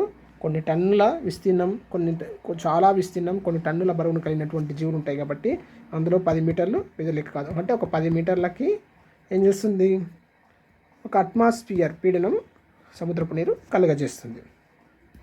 మనం భౌతిక రసాయన శాస్త్రంలో బలము, పీడనం అనే పాఠ్యాంశాల గురించి నేర్చుకున్నాం. ఒకవేళ మనం లోపలికి వెళ్ళాలి అంటే వాటి కోసం ఏమైంది ప్రత్యేకంగా ఉపయోగించే సాధనాలు లేకుండా మనం వెళ్ళలేం. ఎందుకంటే మనపైన కూడా పీడన ప్రభావం ఉంటుంది కాబట్టి మనం ఏం చేయాలి, ప్రత్యేకమైన నిర్మాణ సాధనాలను ఉపయోగించి మరియు సముద్రం లోపలికి వెళ్ళాలి. ఈతలో దాగి ఉన్న రహస్యాలు. ఈత నీటిలో నివసించే జంతువులు మౌలిక లక్షణం. ఈత అనేటువంటిది ఏంది, నీటిలో నివసించే జీవుల యొక్క మౌలిక లక్షణం ముఖ్యమైనది. ఈత లేకపోతే ఆ జంతువులు ఆ నీటిలో నివసించలేవు. నీటిలో చాలా లోతు వరకు ఈదుతూ వెళ్ళగలవు. జల ప్రవాహ పీడనాన్ని తట్టుకోవడానికి జలచరాలు కొన్ని అనుకూలనాలను చూపుతాయి. ఈ జల ప్రవాహ పీడనం ఉంది కదా, ఈ పీడనాన్ని తట్టుకోవడానికి ఏం చేస్తాయి, కొన్ని అనుకూలనాలను చూపిస్తాయి. ఆ రహస్యాలు ఏమిటో తెలుసుకునే ప్రయత్నం చేద్దాం. అధిక నీటి పీడన ప్రాంతాల్లో కూడా వివిధ రకాల జీవులు జీవిస్తుంటాయి. ఎక్కువ నీటి పీడన ప్రాంతం ఉంటుంది కదా, ఆ ప్రాంతాల్లో కూడా జీవులు జీవిస్తుంటాయి. ఉపరితలంలో నివసించే జీవులలో కొన్ని మనలా శ్వాసక్రియ జరపగలవు. ఉపరితలం ఉంటాయి కదా, మనం చెప్పుకున్నా కదా, ఉపరితలం, మధ్య భాగం, దిగువ భాగం. ఉపరితలంలో ఏం చేస్తాయి? శ్వాసక్రియ జరపగలవు. సీల్ లాంటి జంతువులు నీటిలో 1 మైలు లోతు వరకు ఈదుతాయి. 1 మైలు లోతు వరకు ఈదుతాయి. కొన్ని తిమింగలాలు ఇంకా లోతుకు కూడా ఈదుకుంటూ వెళ్ళగలుగుతాయి. తిమింగలాలు ఏమో లోతు వరకు ఈదుగుతాయి. సీల్ లాంటి కొన్ని మైళ్ళ వరకు ఈదగలుగుతాయి. ఈ జీవుల చేప పోలిక గల క్షీరదాలు. ఈ తిమింగలాలు అనేటువంటి చేపను పోలిన ఇది క్షీరదం అండి. తిమింగలం అనేటువంటిది క్షీరద వర్గానికి చెందుతుంది. ఇదివరకే జీవ వైవిధ్యం పాఠంలో మనం చదివి ఉంటాం. ఈ జంతువులు ఈదే రహస్యం ఒకేలా ఉంటాయి. సముద్ర పీడనం తట్టుకోవడానికి వీలుగా ఊపిరితిత్తులను పూర్తిగా కుంచింపజేసుకుంటాయి. ఏం చేస్తాయి? వాటి శరీరంలో ఉండే ఊపిరితిత్తులు ఏం చేస్తాయి? కుంచింపచేసుకుంటాయి. కుంచింపచేసుకోవడం వల్ల కొంత ఆక్సిజన్ ఊపిరితిత్తులో ఉండిపోయి చాలా వరకు ఆక్సిజన్ ఎక్కడ ఉంటుంది? కండరాల్లో నిల్వ ఉంటుంది. కొంత ఆక్సిజనే ఊపిరితిత్తుల్లో ఉండి మిగతా ఆక్సిజన్ మొత్తం కండరాల లోపల నిల్వ ఉండిపోతుంది. చాలా వరకు ఆక్సిజన్ కండరాల్లో నిల్వ చేస్తాయి. అవసరాన్ని బట్టి మళ్ళీ ఏం చేస్తాయి? వినియోగించుకుంటాయి. ఈ కండరాల కంటే ఈ జీవులు కండరాల కణజాలంలో ఆక్సిజన్ను ఉంచే రసాయన సాంద్రత ఎక్కువగా ఉంటుంది. మన కండరాలతో పోల్చినప్పుడు వీటి కండరాలలో ఓటును, ఆక్సిజన్ను బంధించేటువంటి రసాయన శక్తి ఎక్కువగా ఉంటుంది.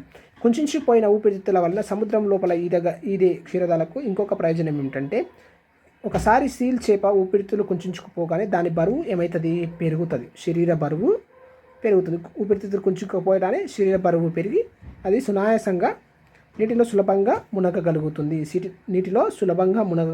దీనివల్ల సముద్రపు లోతులో చేరడానికి వాటి శరీరానికి ఉండే తెడ్లు ఉంటాయి కదా, ఈ తెడ్లను కదిలిస్తూ ఈదవలసిన అవసరం లేకుండానే సునాయాసంగా గ్లైడింగ్ చేస్తూ చేరుకుంటుంది. దిగువ భాగం ఉంటుందిగా, ఈ దిగువ భాగానికి గ్లైడింగ్ చేస్తూ సునాయాసంగా చేరుకుంటుంది. మళ్ళీ ఉపరితలం చేరడానికి అవసరమయ్యే ఆక్సిజన్, ఓటు నిల్వలన్నీ కాపాడుకుంటుంది.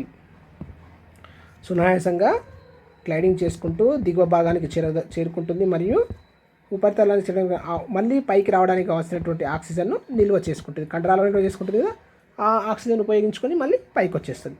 సముద్రపు అడుగు భాగం వైవిధ్యమైన జీవులకు నివాసాలు. సముద్రం యొక్క అడుగు భాగం ఉంటుంది కదా, ఇక్కడ కూడా చాలా రకాల జీవులు నివసిస్తాయి.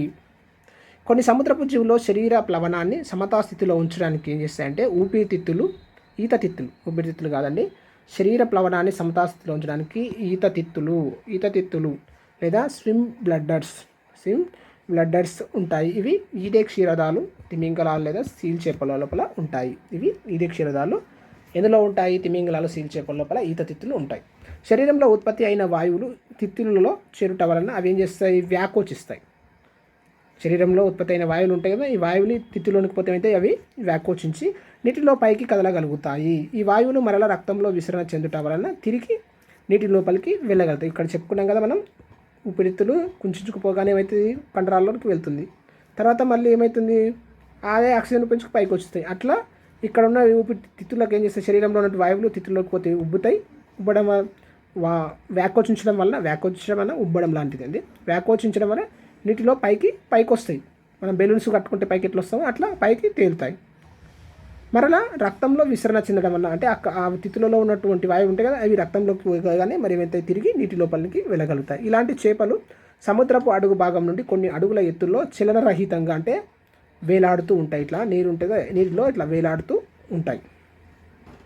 చలనరహితంగా వేలాడుతున్నట్లు ఉండగలవని శాస్త్రవేత్తల పరిశీలన ద్వారా తెలిసింది. సముద్రపు లోతుల్లో బయటి నీటి పీడనం, తిత్తిలోని వాయుపీడనం ఒకేలా ఉండటం వల్ల అవి కుంచించదు. సముద్రపు లోతు భాగంలో ఏముంటుంది? వాటి బయట నీటి పీడనం మరియు తిత్తి ఉంటుంది కదా, ఈ తిత్తులో ఉన్నటువంటి నీటి పీడనం సమానంగా ఉంటుంది కాబట్టి ఇక్కడ కుంచించదు. చేపల అగాధాల నుండి బయటికి లేదా పైకి తెచ్చినప్పుడు బాహ్యపీడనం, మనం ఆ చేపలు తీసుకొచ్చి బయట పడేసిన అనుకో నీళ్ళ మీద, ఏమవుతుంది? బాహ్యపీడనం హఠాత్తుగా తగ్గి తిత్తి అమితంగా వ్యాకోచం చెంది ఈత తిత్తి నోటి ద్వారా బయటకు వస్తుంది. మనం ఏదైనా ఈ తిమింగలం మొదలైన సీల్ చేపలను తీసుకొచ్చి బయట నేల మీద వేసినాం అనుకో, ఏమవుతుంది? నేలపైన ఉన్నటువంటి బాహ్య పీడనం చాలా తక్కువ ఉంటుంది. వాటి శరీరంలో ఉన్నటువంటి పీడనం అధికంగా ఉండడం వల్ల ఏం చేస్తుంది? ఆ ఈత తిత్తి ఎక్కువ పీడనం ఉండడం వల్ల నోటి ద్వారా బయటకు వచ్చి అవి చనిపోయేటువంటి అవకాశాలు ఉంటాయి. తర్వాత నోటి ద్వారా ఈత తిత్తి బయటకు వస్తుంది. సముద్ర చరాలు వాటి శరీరంలో జరిగే మంచినీటి, ఉప్పు నీటి ప్రతిచర్యను తప్పక నియంత్రించాలి. సముద్ర చరాలు ఏంటి? సముద్ర జీవులు ఏంటివి? వాటి మంచినీటి, ఉప్పు నీటి ప్రతిచర్యలు ఉంటాయి కదా, వాటిని తప్పక నియంత్రించాలి. వీటి కొరకు ప్రత్యేకమైన అభివృద్ధి చెందిన మూత్రపిండాలు, మొప్పలు వంటి అవయవాలు ఉంటాయి. ఈ వీటిని నియంత్రించడానికి ఏమైతే మూత్రపిండాలు కానీ మొప్పలు కానీ ఉపయోగపడతాయి. ఈ అవయవాల్లో ఉన్న విచక్షణ త్వచం ఉంటుంది కదా, ఈ విచక్షణ త్వచం ద్వారా జరిగే ద్రవాభిసరణ ఉప్పు నీటి సాంద్రతను సమతాస్థితిలోనికి తీసుకువస్తుంది. ఇప్పుడు మనం కొన్ని జీవులు ఉంటాయండి, ఇవి సముద్ర తీరం అనుకో, నదులు ఫర్ ఎగ్జాంపుల్ గోదావరి, కృష్ణ ఉన్నాయి. ఈ నదులు ఎక్కడైతే సముద్రంలో కలుస్తాయి, ఈ ప్రాంతంలో ఉన్నటువంటి జీవులు ఉంటాయి కదా, ఈ జీవులు ఏం చేస్తాయి, వాటి యొక్క శరీరం ఏం చేస్తుంది, ఉప్పు నీటి మంచినీటి పరిస్థితులను ఎదుర్కొనేటట్లు తట్టుకునేటట్లు జీవులు ఈ ప్రాంతంలో ఉంటాయి. అవి ఏం చేస్తాయి, అవి వాటి యొక్క మూత్రపిండాలు మరియు మొప్పలు ఉంటాయి కదా, వాటి ద్వారా నీటిని సమతాస్థితికి తీసుకురాగలుగుతాయి. నీటిని సమతాస్థితి ఉంటేనే అవి జీవించగలుగుతాయి. కాబట్టి ఈ ప్రాంతంలో కొన్ని రకాల జీవులు నివసించగలుగుతాయి, అన్నీ జీవించలేవు, కొన్ని మాత్రమే జీవించగలుగుతాయి. అవి విచక్షణ త్వచం ద్వారా జరిగే ద్రవాభిసరణను ఉప్పు నీటి సాంద్రతను ఏం చేస్తుంది, సమతాస్థితిలోనికి తీసుకురాగలుగుతుంది. సముద్ర చరాలు ఆహారం నుండి చరాలన్నా ఒకటే, జీవులన్నా ఒకటే. సముద్ర చరాలు ఆహారం నుండి శక్తి విడుదల చేయడం కోసం నీటిలో కరిగిన ఓటు ఉంటుంది కదా, నీటిలో కరిగిన ఆక్సిజన్ లాంటి వాయువులను గ్రహించగలగాలి. సీ అనిమోన్ వంటి కొన్ని జంతువులు చర్మం ద్వారా వాయువులను గ్రహిస్తాయి. సీ అనిమోన్ ఏం చేస్తుంది, చర్మం ఉంటుంది కదా, చర్మం ద్వారా ఆక్సిజన్ గ్రహిస్తాయి, వాయువులను గ్రహిస్తాయి. నీటిలో చలించే జంతువులు నీటి నుండి గాలి నుండి ఆక్సిజన్ను గ్రహించుట మొప్పలు లేదా ఊపిరితిత్తులను ఉపయోగిస్తాయి. కొన్ని జంతువులు ఏం చేస్తాయి, అవి నీటిలోనే ఉన్నప్పుడేమో మొప్పల ద్వారా తీసుకుంటాయి ఆక్సిజన్. తర్వాత కొన్ని ఉపరితలానికి వచ్చినప్పుడు ఊపిరితిత్తులు, లేకపోతే నీళ్ళపైకి వచ్చినప్పుడు ఊపిరితిత్తులు లాంటి వాటితో ఆక్సిజన్ను గ్రహించుకుంటాయి, ఉపయోగిస్తాయి. ఆక్సిజన్ గ్రహించుటకు మొప్పలు లేదా ఊపిరితిత్తులను ఉపయోగిస్తాయి. సముద్రపు జంతువులన్నీ కార్బన్ డైఆక్సైడ్ CO2 ఉంటుంది కదా, ఆక్సిజన్ తీసుకుంటాయి, నీటిలో కలిగిన ఆక్సిజన్. మళ్ళీ CO2 ఏం చేస్తాయి, నీటిలోనికి విడుదల చేస్తాయి. కార్బన్ డైఆక్సైడ్ను నీటిలోనికి విడుదల చేస్తాయి. మొక్కలు దీనిని CO2ను ఉపయోగించుకొని శక్తిని ఉత్పత్తి చేస్తాయి. మళ్ళీ నీటిలో మొక్కలు ఉంటాయి కదా, నేలపై ఉన్నట్టు, ఆ మొక్కలు ఏం చేస్తాయి, CO2ను ఉపయోగించుకొని, నీటిని ఉపయోగించుకొని ఏం చేస్తాయి, కార్బోహైడ్రేట్లను తయారు చేసుకొని శక్తిని వినియోగించుకుంటాయి. ఈ విధంగా మొక్కల లోపల కిరణజన్య సంయోగక్రియ నీటిలో జరుగుతుంది. సముద్ర ఉపరితలం, సముద్రపు అడుగుననున్న నేలలోని ఉష్ణోగ్రతల మధ్య తేడాలు ఉంటాయి. సముద్ర ఉపరితలము, ఇప్పుడు ఈ విధంగా సముద్రం 3 భాగాలు మనం ఉపయోగిస్తే, ఉపరితల, మధ్య భాగం, దిగువ భాగం ఉంటుంది కదా, ఇక్కడ ఉన్న ఉష్ణోగ్రతలు, ఇక్కడ ఉన్న ఉష్ణోగ్రతలు ఏమైతే తేడాలు ఉంటాయి. సముద్రపు జీవులు ఈ ఉష్ణోగ్రత వ్యత్యాసాలను తట్టుకోవడానికి వీలుగా ఎన్నో అనుకూలనాలను ప్రదర్శిస్తాయి. ఇవి ఏం చేస్తాయి, అనుకూలనాలను ప్రదర్శిస్తాయి. చాలా సముద్రపు జీవులు బ్లబ్బర్స్ ఏం చేస్తాయి, బ్లబ్బర్లు అనేటువంటి కొవ్వు పొరను కలిగి ఉంటాయి. ఈ ఉష్ణోగ్రతను తట్టుకోవడానికి ఏం చేస్తాయి, ఈ బ్లబ్బర్లు అనే కొవ్వు పొరను కలిగి ఉంటాయి. ఇది ఉష్ణ బంధకంలా, ఇదేం చేస్తుంది, ఉష్ణ బంధకంలా ఉండి చలి తీవ్రత నుండి రక్షిస్తుంది. కొన్ని చేపలు శరీరంలోని రక్తం గడ్డకట్టకుండా ప్రవహించేలా చేయడానికి యాంటీ ఫ్రిడ్జింగ్ వంటి పదార్థం కలిగి ఉంటాయి. కొన్ని వాటి లోపల యాంటీ ఫ్రిడ్జింగ్ అనేటువంటిది, ఎందుకంటే దిగువ భాగంలో ఉష్ణోగ్రత చాలా తక్కువగా ఉంటుంది కాబట్టి రక్తం గడ్డకట్టడానికి యాంటీ ఫ్రిడ్జింగ్ వంటి పదార్థాలు కలిగి ఉంటాయి. సముద్రంలోని జీవులలోని అనుకూలనాలను నీటిలోని వర్టికల్ స్కేల్ ఉంటుంది కదా, ఆ వర్టికల్ స్కేల్ సహాయంతో అధ్యయనం చేయడం చాలా ఆసక్తికరంగా ఉంటుంది. సముద్ర జీవులలోని అనుకూలనాలు ఉన్నాయి కదా, వీటి యొక్క వర్టికల్ స్కేల్ ద్వారా మనం అధ్యయనం చేయవచ్చు. చాలా సముద్ర ఉపరితల జీవులకు ఎక్కువ పోషకాలు ఉష్ణోగ్రత అందడం, తక్కువ ఒత్తిడికి లోనవ్వడం, కాంతి ఎక్కువగా లభించడం వలన సముద్రపు లోతులో నివసించే జీవుల కన్నా వీటికి అనుకూలనాలు తక్కువ. ఇప్పుడు మనం చెప్పుకున్నాం కదా, ఇప్పుడు ఉపరితలం, మధ్యతలం, దిగువతలం అని చెప్పుకున్నాం. ఈ ఉపరితలంలో ఏమవుతుంది, ఎక్కువ పోషకాలు ఉంటాయండి, మొక్కలు అవి ఉంటాయి కదా. ఇప్పుడు సముద్ర తీర ప్రాంతాల్లో, నదుల తీర ప్రాంతాల్లో మొక్కలు అవి ఉంటాయి కాబట్టి పోషకాలన్నీ, ఏమైనా సూక్ష్మజీవులు అవన్నీ వాడితే కనుక ఉపరితలంలో ఉంటాయి కాబట్టి ఎక్కువ పోషకాలు అందుతాయి, మరియు ఎక్కువ ఉష్ణోగ్రత, కాంతి అందుతుంది. వీటిపైన ఒత్తిడి కూడా తక్కువ ఉంటుంది. కాంతి ఎక్కువ లభించడం వల్ల ఈ లోతు భాగంలో ఉండేటువంటి జీవుల కంటే ఈ ప్రాంతంలో ఉండేటువంటి జీవుల్లో అనుకూలనాలు తక్కువగా ఉంటాయి. వీటితో పోల్చినప్పుడు సముద్రపు లోతులో నివసించే జీవులు, ఈ దిగువ భాగంలో ఉంటాయి కదా, ఈ దిగువ భాగంలో నివసించే జీవుల్లో అధిక పీడనం ఉంటుంది. వాటిపైన చెప్పుకున్నాం కదా ఇంతకుముందుకు, సముద్రపు నీరు ఏం చేస్తుంది, పీడనాన్ని కలగజేస్తుంది అని. చలి ఉంటుంది, చీకటి ఉంటుంది, తక్కువ పోషకాలు ఉంటాయి. ఈ ప్రాంతం లోపల దిగువ భాగంలో అధిక పీడనం ఉంటుంది, చలి ఉంటుంది, చీకటి ఉంటుంది, తక్కువ పోషకాలు ఉంటాయి. తక్కువ పోషకాల లభ్యత వంటి పరిస్థితుల్లో జీవించుటకు రకరకాల అనుకూలనాలు ఏం చేస్తాయి, ఇవన్నీ సమస్యలు ఉంటాయి కాబట్టి వివిధ రకాల అనుకూలనాలను, ఇవి ఎక్కువ అనుకూలనాలను చూపుతాయి. సముద్ర జీవనం వైవిధ్యమైన పరిస్థితులు మరియు ఆవాసాలకు అనుకూలించబడినదిగా ఉంటుంది. బర్నకిల్స్, ఆల్చిప్పలు అభివృద్ధి చెందిన ప్రత్యేక అంగాలు కలిగి ఉంటాయి. ఈ బర్నకిల్స్ అనేటువంటి జీవులు మరియు ఆల్చిప్పలు అనేటువంటివి ప్రత్యేక అంగాలను కలిగి ఉంటాయి. దాని సహాయంతో అవి సముద్రంలోని రాళ్ళను అంటిపెట్టుకొని ఉండగలుగుతాయి. అందువలన బలమైన సముద్రపు అలల తాకిడికి కొట్టుకొని పోకుండా తమను తాము కాపాడుకుంటాయి. వాటికి ఉండే ప్రత్యేక అంగాలు ఉంటాయి కదా, అవి ఏం చేస్తాయి, బండరాలకు గట్టిగా అంటిపెట్టుకొని ఉండడం వల్ల ఈ బలమైన అలలు వచ్చినప్పుడు అవి ఎక్కడ కొట్టుకుపోకుండా అక్కడే ఉండగలుగుతాయి. ప్రకాశవంతమైన రంగులు గల క్లౌన్ ఫిష్ సముద్ర యానిమోన్స్తో ఏం చేస్తాయి, యానిమోన్లతో సహజీవన సంబంధాలను ఏర్పరచుకుంటాయి. క్లౌన్ ఫిష్ యానిమోన్స్ సహజీవన సంబంధాలను ఏర్పరచుకుంటాయి. దీనివల్ల 2 జీవులు భక్షకాల నుంచి రక్షణ పొందుతాయి. తిమింగలాలు మరియు హెర్రింగ్ గల్స్ ఎక్కువ దూరం ప్రయాణించడానికి, వైవిధ్యమైన వాతావరణంలో జీవించడానికి అనుకూలనాలు కలిగి ఉంటాయి. ఇవి గుర్తుపెట్టుకోవాలి. క్లౌన్ ఫిష్ మరియు యానిమోన్ ఏం చేస్తాయి, సహజీవనాన్ని కలిగి ఉంటాయి. సింబయోసిస్ని అంటే ఒకదానికి ఒకటి సహాయం చేసుకుంటూ జీవించగలుగుతాయి. తర్వాత తిమింగలాలు, తర్వాత హెర్రింగ్ గల్ఫ్ ఎక్కువ దూరం ప్రయాణించడానికి అవసరమైన వైవిధ్యమైన వాతావరణంలో జీవించడానికి అనుకూలమైన లక్షణాలను కలిగి ఉంటాయి. నెక్స్ట్, భూమిపై గల ఇతర ఆవరణ వ్యవస్థల వలె సముద్రపు ఆవరణ వ్యవస్థలో కూడా జీవులు ఏం చేస్తాయి, సహజీవనం లేదా రక్షించుకునే ప్రవర్తన, దాక్కోవడం, ప్రత్యుత్పత్తి వ్యూహాలు, సమాచార సంబంధాలు మొదలైన ప్రత్యేక అనుకూలనాలను కూడా కలిగి ఉంటాయి. మనం భూమి మీద చూసినట్టుగానే సహజీవనం కానీ, లేకపోతే తమను తాము శత్రువులను రక్షించుకోవడం కానీ, దాక్కోవడం కానీ, ప్రత్యుత్పత్తి వ్యూహాలు కానీ, సమాచారాన్ని మొదలైన ఇతరులకు సమాచారాన్ని అందించడం, ఇలాంటి అన్నిటిలో కూడా ఇవి ఏం చేస్తాయి, ప్రత్యేక అనుకూలనాలను కలిగి ఉంటాయి. అలాగే పీడనం, ఉష్ణోగ్రత, కాంతి మరియు లవణీయత ఇవన్నీ కూడా సముద్రంలో ఉంటాయి. కాబట్టి లవణీయత వంటి పరిస్థితుల్లో జీవించడానికి కూడా అనుకూలనాలను కలిగి ఉంటాయి. వీటి నుంచి తట్టుకోవడానికి కూడా ఏం చేస్తాయి, అనుకూలనాలను కలిగి ఉంటాయి. సహజీవనం, కామోఫ్లాజ్ గురించి మీ ఉపాధ్యాయులతో అడిగి తెలుసుకొని వాటి గురించి తెలుసుకోండి. చెప్పాం కదా, ఒక జీవి ఇంకో జీవి 2 కలిసి జీవించి ఒకదానికి ఒకటి ఇంకోదానికి ఒకటి సహజీవనం హెల్ప్ చేసుకుంటూ సహాయం చేసుకుంటూ జీవించడాన్ని మనం ఏమంటాం, సహజీవనం అంటాం. ఈ సహజీవనం వల్ల 2 జీవులు కూడా లబ్ధి పొందుతాయి. ఫర్ ఎగ్జాంపుల్ మనం చెప్పుకున్నట్లయితే చెప్పుకున్నాం కదా, వేరుశనగ మొక్క, దాని వేరే లోపల ఏముంటుంది, రైజోబియం అనే బ్యాక్టీరియా ఉంటుంది. ఇది రైజోబియం పోషకాలను అందిస్తే ఇది ఏం చేస్తుంది, దీనికి ఆహారాన్ని మరియు రక్షణను అందిస్తుంది. ఆ విధంగా సహజీవనం ఒకదానికొకటి సహకరించుకుంటూ జీవించగలుగుతాయి. ఇక్కడ మనం చెప్పుకున్నట్లయితే, ఇక్కడ చూసినట్లయితే క్లౌన్ ఫిష్ మరియు సీ యానిమోన్ ఇవి కూడా సహజీవనాన్ని నిర్వర్తిస్తాయి. ఇప్పుడు సముద్ర జీవులలో కాంతికి సంబంధించిన అనుకూలనాల గురించి అధ్యయనం చేద్దాం. ఈ క్రింది పటంలో సముద్ర ఆవరణ వ్యవస్థలోని వివిధ లోతులలో కాంతి ప్రసారాన్ని చూపుతాయి.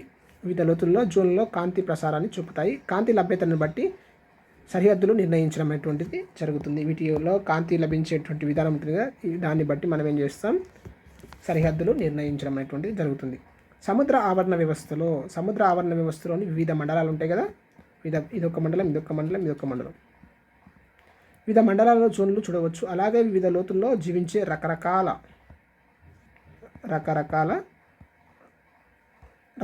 జీవులను చూడవచ్చు. ఇక్కడ చూడండి మండలాలు ఏమేమి ఉన్నాయి. యుఫోటిక్ మండలం, బేతియల్ మండలం, అబైసెల్ మండలం. యుఫోటిక్ మండలం, బేతియల్ మండలం, అబైసెల్ మండలం. యుబి అని గుర్తుపెట్టుకోండి. యుఫోటిక్, బేతియల్, అబైసెల్. ఆప్సెట్ లాస్ట్ ఏంది ఏ గుర్తుపెట్టుకోవాలి. యుఫోటిక్ మండలం, బేతియల్ మండలం, అబైసెల్ మండలం.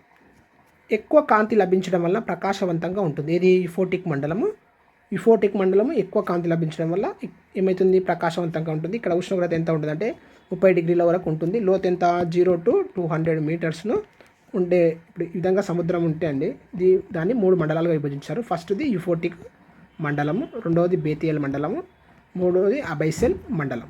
ఓకే, 0 to 200 మీటర్ లోతు ఉంటుందిగా, ఆ ప్రాంతాన్ని మనం ఏమంటామంటే యుఫోటిక్ మండలం అని అంటాం. ఇక్కడ నివసించేటువంటి మొక్కలు, జంతువులు చూసినట్లయితే ప్లవకాలు, ఫైసేలియా, డాల్ఫిన్స్, ఎగిరే చేపలు, పచ్చ తాబేలు, సీ అనిమోన్లు మొదలైనటువంటి జీవులు ఈ యుఫోటిక్ మండలంలో జీవిస్తాయి. ప్లవకాలు, ఫైసేలియా, డాల్ఫిన్లు, ఎగిరే చేపలు, పచ్చ తాబేలు, సీ అనిమోన్స్. నెక్స్ట్ బేతియల్ మండలం. ఇక్కడ ఏముంటుంది, మసక వెలుతురు మండలం. దీని ఏమంటాం, మసక వెలుతురు మండలం. ఇక్కడ ఏమంటాం, కాంతి ఉంటుంది కాబట్టి ఇది ప్యూర్గా కనిపిస్తుంది మనకు. ఇక్కడ మాత్రం మసకగా కనిపిస్తుంది. తక్కువ కాంతి లభించడం వల్ల కొంత చీకటిగా ఉంటుంది. ఇక్కడ ఎంత ఉంది, 4 to 39 డిగ్రీ సెంటీగ్రేడ్ మధ్య ఉంటుంది. ఇక్కడ ఉష్ణోగ్రత ఎంత ఉంటుంది, 4 to 39 డిగ్రీ సెంటీగ్రేడ్ మధ్య ఉంటుంది.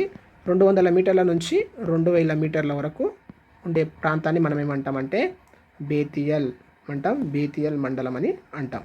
200 నుంచి 2000 మీటర్ల మధ్యలో ఉంటుంది. తిమింగలాలు, దీపపు చేపలు, ఎరుపు గోధుమ వర్ణ కలుపు మొక్కలు, నాచు, సముద్రపు దోస, చేపలు, కోమటి సంచులు, ఆక్టోపస్, స్పంజికలు, పగడాలు మొదలైన అన్ని జీవులు కూడా ఏమైతే ఈ బేతియల్ మండలంలో జీవిస్తాయి. తిమింగలాలు, దీపపు చేపలు, తిమింగలాలు కానీ దీపపు చేపలు కానీ, ఎరుపు గోధుమ వర్ణ కలుపు మొక్కలు, నాచు కానీ, సముద్రపు దోస కానీ, చేపలు కానీ, కోమటి సంచులు కానీ, ఆక్టోపస్, స్పంజికలు, పగడాలు ఇవన్నీ కూడా బేతియల్ మండలంలో జీవిస్తాయి. అబైసెల్ మండలం కాంతి రహిత మండలం. ఈ ప్రాంతంలో కాంతి అనేటువంటిది ఉండదు. అబైసెల్ మండలం అంటారు. అసలు కాంతి లభించకపోవడం వలన చిమ్మ చీకటిగా ఉంటుంది. ఇది 2 నుంచి 3 డిగ్రీ సెంటీగ్రేడ్ 2 డిగ్రీల సెంటీగ్రేడ్ నుంచి 3 డిగ్రీల సెంటీగ్రేడ్ మధ్య ఉష్ణోగ్రత అనేటువంటిది ఉంటుంది. ఇది 2000 నుంచి 6000 మీటర్ల మధ్య ప్రాంతము. 2000 నుంచి 6000 మీటర్ల మధ్య ప్రాంతం ఉండే ప్రాంతాన్ని మనం ఏమంటాం? అబైసెల్ మండలం అని అంటాం. ఇక్కడ ఏమైతే ఈ బీటిల్ నక్షత్రము, అంగుళపు చేప, త్రిపాద చేపలు అనేటువంటి జీవులు ఈ ప్రాంతంలో నివసిస్తాయి. బీటిల్ నక్షత్రము, అంగుళ చేప, త్రిపాద 3వ మండలం కాబట్టి త్రిపాద ఇట్లా గుర్తుపెట్టుకోండి. అంగుళ చేప లేకపోతే బ్రిటిల్ నక్షత్రము, నక్షత్రానికి కూడా ఎక్కువ ఉంటాయి కాబట్టి ఇట్లా ఉంటాయి కదా నక్షత్రము అంగుళం అంటే అన్ని నిర్మాణాలు కదా, వేల లాంటి నిర్మాణాలు కాబట్టి ఇవన్నీ అబైసెల్ మండలంలో నివసిస్తాయి. దీనికి సంబంధించినటువంటి క్వశ్చన్స్ ఇవన్నీ. లోతు పెరిగే కొద్దీ ఉష్ణోగ్రత, పీడనాల ప్రభావం ఎలా ఉంటుందంటే ఏమవుతుంది? ఉష్ణోగ్రత తగ్గుతుంది, పీడనాల ప్రభావం పెరుగుతుంది. ఏ జోన్లో ఎక్కువ జంతువులు ఉన్నాయి, ఎందుకో? ఏ జోన్లో ఎక్కువ ఉంటాయి? ఈ జోన్లో ఎక్కువగా ఉంటాయి.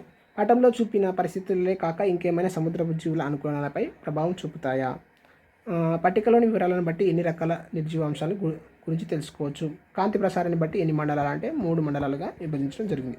పై పట్టికను విశ్లేషిస్తే మనకు వేరు సముద్ర మండలాల్లో వేరు ఉష్ణోగ్రతలు, వేరు కాంతి ప్రసారం ఆధారంగా అనుకూలనాలు మనం చూసినట్లయితే మనం కాంతి ప్రసారం ఆధారంగా మనం ఏం చేసినాం? యుఫోటిక్ మండలం, బేతియల్ మండలం, అబైసెల్ మండలం అని 3 మండలాలుగా మనం విభజించినాం. కాబట్టి ఇప్పుడు ఒక్కొక్క మండలం గురించి మనం తెలుసుకుందాం. ఈ మండలంలో నివసించే జీవులు చాలా వరకు తేలేవి మరియు ఈదేవిగా ఉంటాయి. ఈ మండలం జీవుల్లో మెరిసే శరీరాలు కలిగి ఉంటాయి. ఎందుకంటే కాంతి ఉపరితలంలో ఉంటాయి కాబట్టి కాంతి ఎక్కువగా ఉంటుంది కాబట్టి ఆ కాంతి వీటి శరీరాలపై పడి మెరిసే శరీరాలు కలిగి ఉంటాయి. ఇవి కాంతిని పరావర్తనం చెందించి ప్రకాశవంతంగా ఉన్న నీటి ఉపరితలంతో కలిసిపోయే విధంగా ఉంటాయి. ఈ విధంగా పడి కాంతి మళ్ళీ పరావర్తనం చెందుతుంది కాబట్టి మనకు మెరిసినట్టు కనిపిస్తాయి.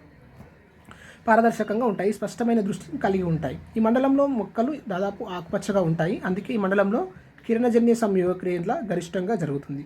ఈ మండలంలో ఆకర్షణీయమైనటువంటి మొక్కలు, జంతువులు అనేకం జీవిస్తాయి. ఉదాహరణకు టౌట్స్ మరియు హెర్రింగ్ చేపలు మరియు డాల్ఫిన్స్, తర్వాత జెల్లీ ఫిష్, ప్రవాలాలు మరియు వృక్ష ప్లవకాలు, డయటమ్స్, శైవలాలు ఇవన్నీ కూడా ఉంటాయి.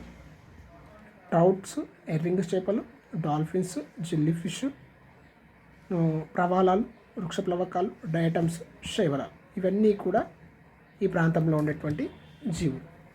దాదాపు 80% ఎంత 80% సముద్రంలోని మొక్కలు, జంతువులు ఈ మండలంలో ఉంటాయి. దాదాపు సముద్రంలో ఉండేటువంటి మొత్తం 80% జీవులు మొత్తం ఈ యుఫోటిక్ మండలంలోనే ఉంటాయి. అందులో ట్రౌట్, హెరింగ్ చేపలు, డాల్ఫిన్స్, జెల్లీ ఫిష్, ప్రవాలాలు, వృక్ష ప్లవకాలు, డయటమ్స్, శైవలాలు.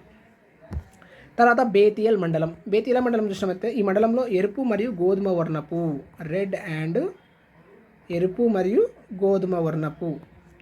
గోధుమ వర్ణపు సముద్రపు గడ్డి జాతి మొక్కలు, సముద్రపు కలుపు మొక్కలు, కిల్ప్స్ మరియు స్పంజికలు, ప్రవాల బిత్తికలు, కోరల్ రీడ్స్, స్తూపాకార శరీరాల నిర్మాణం గల స్కిడ్స్ మరియు తిమింగలాలు లాంటి జంతువులు ఉంటాయి. ఇక్కడ ఏమేమి ఉంటాయి?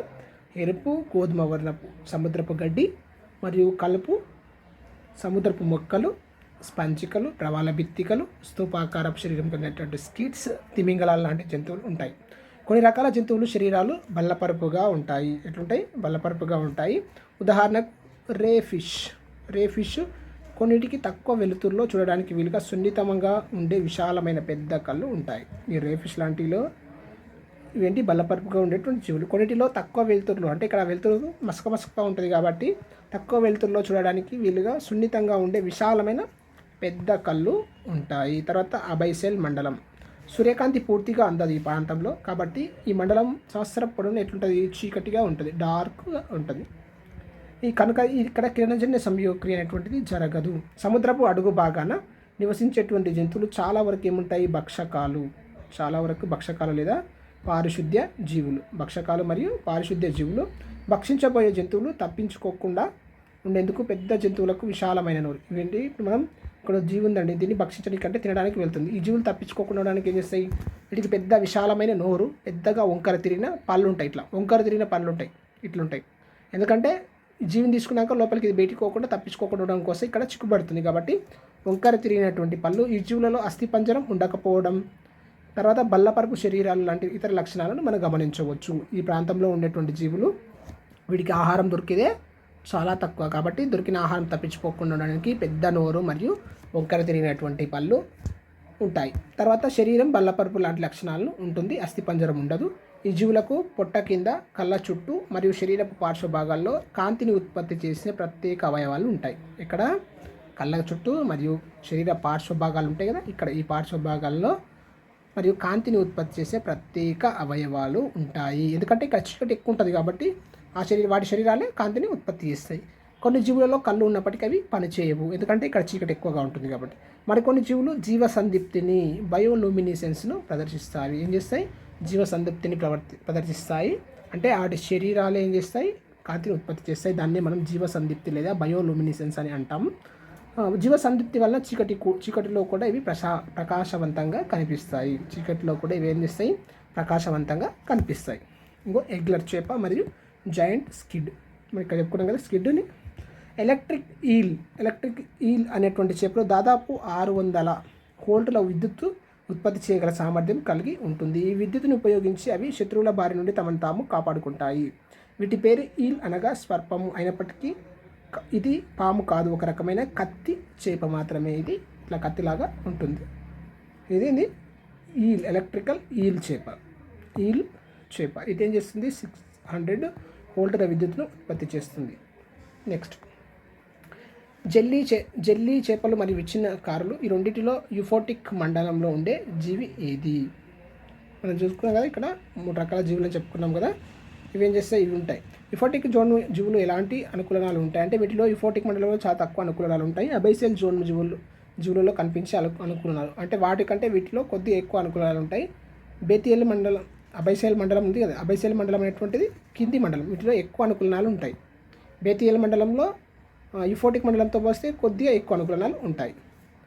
అసలు యూఫోటిక్ మండలంలో అనుకూలనాలు ఉండవు, ఎందుకంటే చాలా తక్కువ ఉంటాయి. తర్వాత బేతియల్ మండలంలో వీటితో పోలిస్తే వీటిలో కొంచెం ఎక్కువగా ఉంటాయి.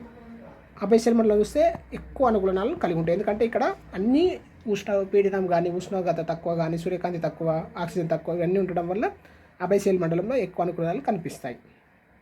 బేతియల్ జోన్ జీవులు యూఫోటిక్ మరియు అబైసియల్ జీవులతో పోల్చినప్పుడు కనబడే భేదాలు ఏంటివి అంటే ఈ బేతియల్ జీవులో వీటితో పోల్చినప్పుడు తక్కువ అనుకూలనాలు ఉంటాయి. ఈ అబైసియల్ జీవులను వీటితో పోల్చినప్పుడు వీటిలో ఎక్కువ అనుకూలనాలు ఉంటాయి. సముద్ర ఆవరణ వ్యవస్థలో జీవులు ఎందుకు వేరువేరు అనుకూలనాలు కలిగి ఉంటాయి అంటే ఒక్కొక్క ప్లేస్ ఉంది కదా, మనం చెప్పుకున్నాం ఉపరితలం, మధ్యతలం, దిగుతలం. ఈ విధంగా ఇక్కడ ఉన్నటువంటి పరిస్థితులు, ఇక్కడ ఉన్నటువంటి ఉష్ణోగ్రత, ఇక్కడ ఉన్నటువంటి ఆహార లభ్యత, ఇక్కడ ఉన్నటువంటి మరి పీడనం మొదలైనటువంటి కారణాల వల్ల ఏం చేస్తాయి? జీవులు వివిధ ప్రాంతాలలో, వివిధ మండలాలలో విభిన్నమైనటువంటి అనుకూలనాలను కలిగి ఉంటాయి. మంచినీటి ఆవరణ వ్యవస్థను కూడా 2 రకాలు. అవి నిశ్చలమైనవి మరియు ప్రవహించేవి. ఈ విధంగా ప్రవహించేవి మరియు ఇట్లా చెరువులు కానీ, కుంటలు కానీ ఏం చేస్తాయి? నిశ్చలంగా ఉంటాయి. ఇట్లా నిశ్చలంగా ఉండేటువంటి నీరు మరియు ప్రవహించేటువంటి నీటి ఆవరణ వ్యవస్థలు. ప్రవహించేవి చిన్న మడుగు మొదలుకొని కొలనులు, పెద్ద సరస్సులు, నదుల వరకు ఇవి వివిధ పరిమాణంలో ఉంటాయి. హైదరాబాద్లోని ఉస్మాన్ సాగర్ దుర్గం చెరువు, రంగారెడ్డి జిల్లాలోని షామీర్పేట చెరువు, వరంగల్లోని ఒడ్డేపల్లి చెరువు, ఖమ్మంలోని పాలేరు చెరువు, మహబూబ్ నగర్లోని కోయిల్ సాగర్, నిజామాబాద్లోని అలీ సాగర్ మొదలైనవి తెలంగాణ రాష్ట్రంలోని మంచినీటి జలాశయాలు మరియు ఆవరణ వ్యవస్థలు. మన తెలంగాణలో ఉన్నటువంటి నిశ్చలమైనటువంటి మంచినీటి ఆవరణ వ్యవస్థలు ఒకసారి చూడండి. మళ్ళీ ఉస్మాన్ సాగర్, దుర్గం చెరువు, ఇవన్నీ ఎక్కడుంటాయి? హైదరాబాద్లో ఉంటాయి. ఉస్మాన్ సాగర్, దుర్గం చెరువు. రంగారెడ్డి జిల్లాలో ఏంది? షామీర్పేట చెరువు. వరంగల్లో ఒడ్డేపల్లి చెరువు. ఖమ్మంలో పాలేరు చెరువు. తర్వాత మహబూబ్ నగర్లో కోయిల్ సాగర్. ఓకే, మక్కా గుర్తుపెట్టుకోండి. మహబూబ్ నగర్, కోయిల్ సాగర్. నిజామాబాద్, అలీ సాగర్. ఓకే, ఇవన్నీ తెలంగాణ ప్రాంతంలో ఉన్నటువంటి మంచినీటి చెరువు. తెలంగాణ రాష్ట్రంలోని వరంగల్ జిల్లాలో గల లక్నవరం సరస్సు మంచినీటి ఆవరణ వ్యవస్థకు చెందినదే. అది కూడా మంచినీటి ఆవరణ వ్యవస్థకు చెందింది. సముద్ర ఆవరణ వ్యవస్థల మాదిరిగానే సరస్సులోని పర్యావరణ పరిస్థితులను అధ్యయనం చేయడానికి వీలుగా సరస్సులో కాంతి ప్రసారాన్ని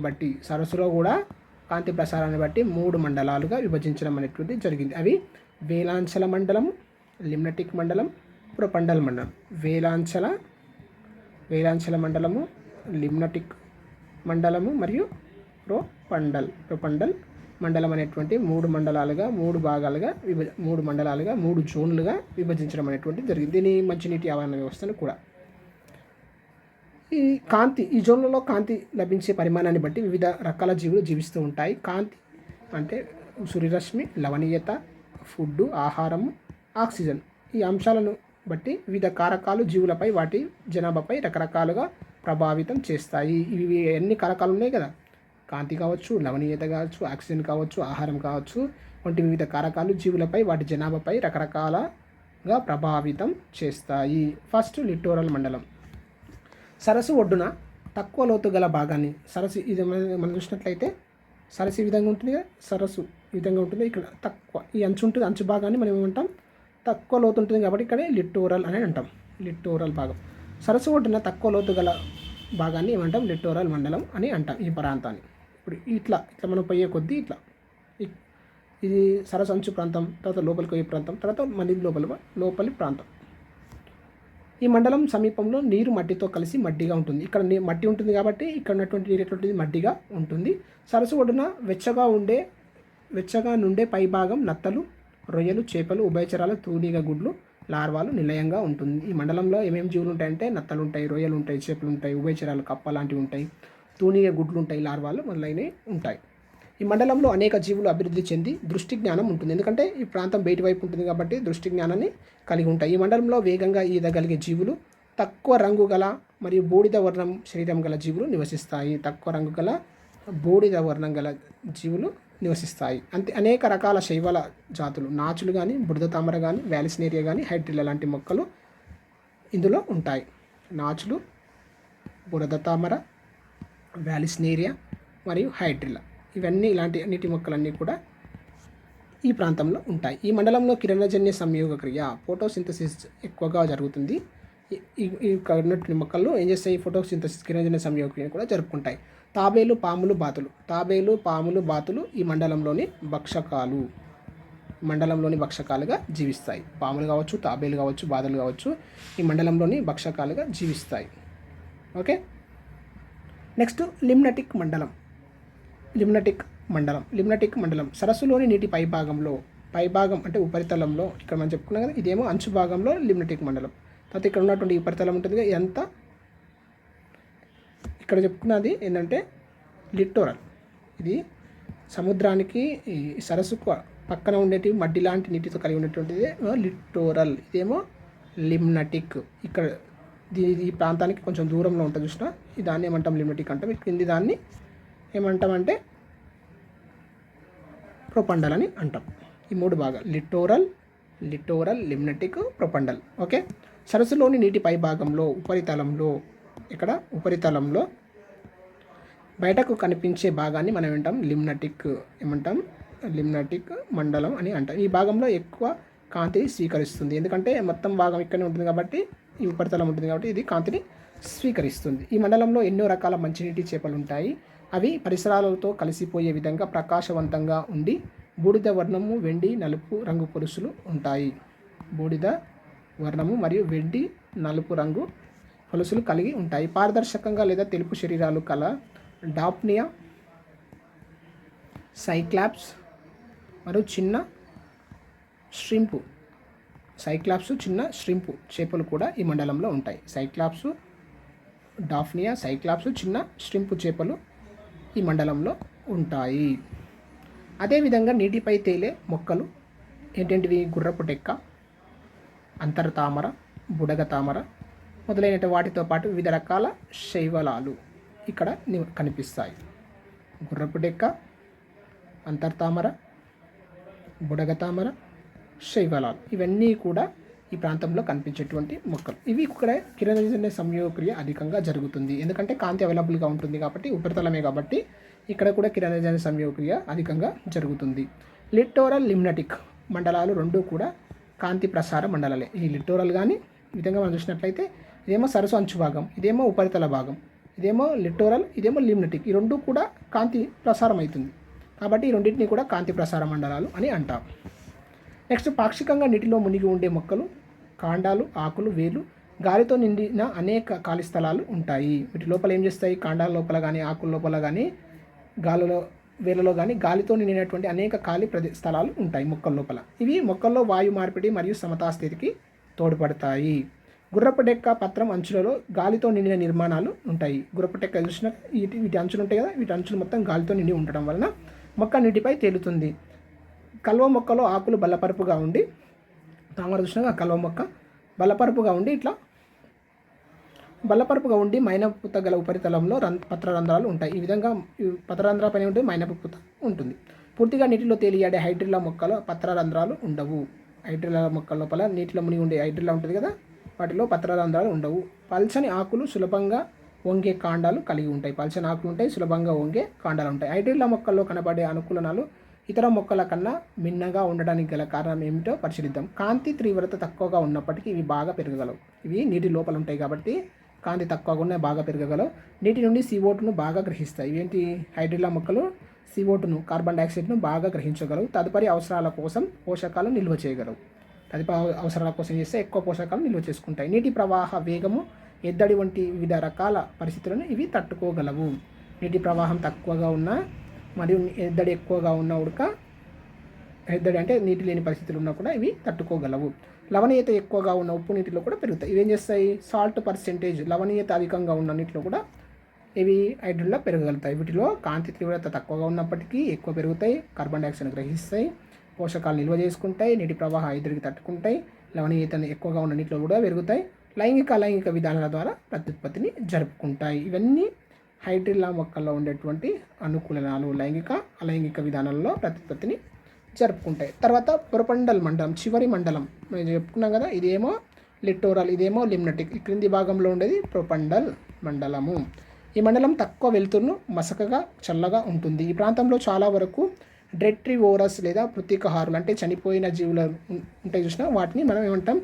డెట్రివోరస్ అని అంటాం. వాటిపై జీవించేటువంటి జీవులను పృత్తికహారులు అని అంటాం. డెట్రివోరస్ మరియు పృత్తికహారులు ఉంటాయి. ఈ మండలంలోని జీవులు చాలా వరకు సరస్సు అడుగు భాగంలో నివసిస్తాయి. ఇవి నీటిలో ఉన్న చిన్న జీవులను తినే భక్షకాలు లేదా వ్యర్థాలు, విసర్జిత పదార్థాలను భక్షించే పారిశుద్ధ్య కార్మికులుగా పనిచేస్తాయి. ఇవేం చేస్తాయి? విసర్జితాలు ఉంటాయి కదా, ఆ విసర్జితాలను తినే పారిశుద్ధ్య కార్మికులుగా పనిచేస్తాయి. ఈ మండలంలో రొయ్యలు, పీతలు, ఈలు వంటి చేపలు, ఇసుక దొండులు, నత్తలు, తాబేలు మొదలైనవి నివసిస్తాయి. ఏమేమి నివసిస్తాయి? రొయ్యలు ఉంటాయి, పీతలు ఉంటాయి, ఈలు చేపలు ఉంటాయి, ఇసుక దొండులు ఉంటాయి, నత్తలు ఉంటాయి, తాబేలు మొదలైన జీవులు నివసిస్తాయి. ఇవి అడుగు భాగంలో చేరే మృత జంతువులను భక్షించుటకు వీలుగా అనుకూలనాలను కలిగి ఉంటాయి. ఇవి అడుగు భాగం ఉంటుంది, ఈ అడుగు భాగంలో ఉన్నటువంటి జీవులను భక్షించడానికి అనుకూలనాలను కలిగి ఉంటాయి. అనేక రకాల పృత్తికహార బ్యాక్టీరియాలు డెట్రివోరస్ వ్యాపించి మృత జీవులను కులింపచేయడంలో తోడ్పడతాయి. ఈ పృత్తికహార బ్యాక్టీరియాలు ఏం చేస్తాయి? చనిపోయిన వాటిపై చేరి వాటిని కులింపజేయడంలో తోడ్పడతాయి. అడుగు భాగంలోని మట్టిలో కూలిపోయిన వృక్ష జంతు అవశేషాలు నీటిని మలినపరుస్తాయి. అందుకే అడుగు భాగంలోని జంతువులు ఆహార సేకరణ కోసం దృష్టి కంటే వాసన, వినికిడి జ్ఞానంపైనే ఆధారపడతాయి. ఏం చేస్తాయి? మొత్తం ఇక్కడ ఏమైతాయి? ఈ ఉన్న బ్యాక్టీరియా ఉంటుంది, వాటిని ఏం చేస్తాయి? వృక్ష జంతు కళేబరాలు మొత్తం విచ్ఛిన్నం చేసి ఈ ప్రాంతం మొత్తం బురదగా లేకపోతే చీకటిగా మలినాలు ఎక్కువగా ఉండడం వల్ల ఇక్కడి ప్రాంతంలో వెలుతురు తక్కువగా ఉంటుంది. సో ఇవేం చేస్తాయి? ఇక్కడ జంతువులు ఏం చేస్తాయి? వాసన మరియు వినికిడి, శబ్దం పైన, జ్ఞానం పైన ఇవి ఏం చేస్తాయి? ఎక్కువగా ఆధారపడతాయి. ఇవేం చేస్తాయి? ముక్కు మరియు చెవులు ఉంటాయి, వాటిపైన ఎక్కువగా ఆధారపడి వినికిడి, జ్ఞానం మరియు వాసనపై ఆధారపడి జీవిస్తాయి. ఈ వాసనతో ఏం చేస్తాయి? అక్కడున్న ఆహార పదార్థాలని అవి వెతికి ఆహారంగా తీసుకుంటాయి. సరస్సు ఆవరణ వ్యవస్థలో ఉపరితల పొరలు పగటిపూట వేడెక్కుతాయి, లోతైన భాగా పొరలు మాత్రం చల్లగా ఉంటాయి. ఇప్పుడు మనం చూసినట్లయితే ఈ పై పొరలు ఉంటాయి కదా, ఇవన్నీ వేడెక్కుతాయి, కానీ కింది పొరలు అట్లే చల్లగా ఉంటాయి. తర్వాత తరచుగా కొన్ని జీవులు ఏం చేస్తాయి? పగటిపూట లోతైన పొరలకు వలస వెళ్ళి రాత్రి వేళలో చల్లబడిన తర్వాత పై పొరలకు వస్తాయి. ఏం చేస్తాయి? ఈ ఉపరితలం పైన ఉన్నటువంటి జీవులు ఉంటాయి కదా, ఈ జీవులు ఏం చేస్తాయి, వేడి ఎక్కువగా ఉండడం వల్ల అయితే కిందికి వెళ్తాయి, కిందికి వెళ్ళి మళ్ళీ వేడి తగ్గిన తర్వాత రాత్రిపూట పైకి వస్తాయి కొన్ని జీవులు. అట్లా పైకి కిందికి ఇవి చెలిస్తూ ఉంటాయి. సరస్సులో కనిపించేటువంటి ఇతర జీవులు బీవర్ బ్లాడ్జర్ ఆటర్స్ అనేటువంటి క్షీరదాలు నీటి సమీపంలో నివసిస్తూ తమ ప్రధాన ఆహారమైన చేపలను ఈదుకుంటూ పట్టుకొని సామర్థ్యాన్ని కలిగి ఉంటాయి. మనం చూసుకున్నాక బీవర్ జంతువుల ప్రవర్తనలో చూస్తున్నాం. బీవర్ కానీ బార్జర్ కానీ ఆటర్స్ ఇవన్నీ క్షీరదాలు. ఇవేం చేస్తాయి, నీటిలో ఈదుకుంటూ చేపలను పట్టుకొని ఆహారంగా తింటాయి. కప్పలాంటి ఉభయచరాలు సరీసృపాలైన మొసళ్ళు, అలిగేటర్లు, సాలమండర్లు తమ జీవితాన్ని నీటిలో గుడ్లు మరియు తోక కప్పలుగా ప్రారంభిస్తాయి. ఇవన్నీ ఏం చేస్తాయి, నీటిలో గుడ్లను పెడతాయి. చిన్న లార్వా దశలో నీటిలో గుడ్లను పెట్టి వాటి నుండి జీవులు ఏర్పడినాక అవి తర్వాత నేల, భౌమ ఆవరణ వ్యవస్థలకు ఏం చేస్తాయి, చెలిస్తూ ఉంటాయి. తోక కప్పల వరకు ప్రారంభిస్తాయి. ప్రౌఢజీవులు ఎదిగిన తర్వాత ఈ భూమిపైకి గడుపుతాయి. స్కేటర్స్ నీలి పురుగులు, దోమలు, తూనీగలు మొదలైనటువంటి కీటకాలు ఉంటాయి కదా. స్కేటర్స్ కానీ, నీలి పురుగులు కానీ, దోమలు కానీ, తూనీగలు కానీ ఈ కీటకాలు కూడా ఇతర జీవులకు ఆహారంగా ఉపయోగపడతాయి. ఇవేమైతే నీటిపైన వచ్చి వాటి నీటిలో పడి చనిపోవడం కానీ మొదలైనవి చేయడం వల్ల ఏం ఇతర కీటకాలు ఉంటాయి కదా, వాటికి ఆహారంగా ఇవి ఫుడ్గా ఉపయోగపడతాయి. ఎన్నో జాతుల బాతులు, హంసలు, కొంగలు సరస్సు ఆవరణ వ్యవస్థ లోపల మరియు చుట్టూ జీవిస్తూ ఉంటాయి. ఇవి చేపలతో పాటు వివిధ రకాల జీవులను భక్షిస్తూ ఉంటాయి. కొలను సమీపంలో చుట్టూ నివసించే పక్షులకు కాలి వేళ్ళ మధ్య ఒక పల్చని చర్మం ఉంటుంది. ఇట్లా మనం చూసినట్లయితే వాటి వేళ్ళు ఉంటాయి కదా, ఇట్లా వేళ్ళ మధ్యలో ఏముంటుంది, ఒక పల్చని చర్మం ఉంటుంది. ఇది ఎందుకు ఉపయోగపడుతుందంటే దీన్ని ఏమంటారు, అంగుళాంతర జాలకం అని అంటారు. ఇది ఏం చేస్తుంది, ఈ పక్షులు ఈదడానికి ఉపయోగపడుతుంది. కొంగలకు పొడవైన కాళ్ళు, పొడవైన ముక్కు ఉంటాయి. ఎందుకంటే ఇవి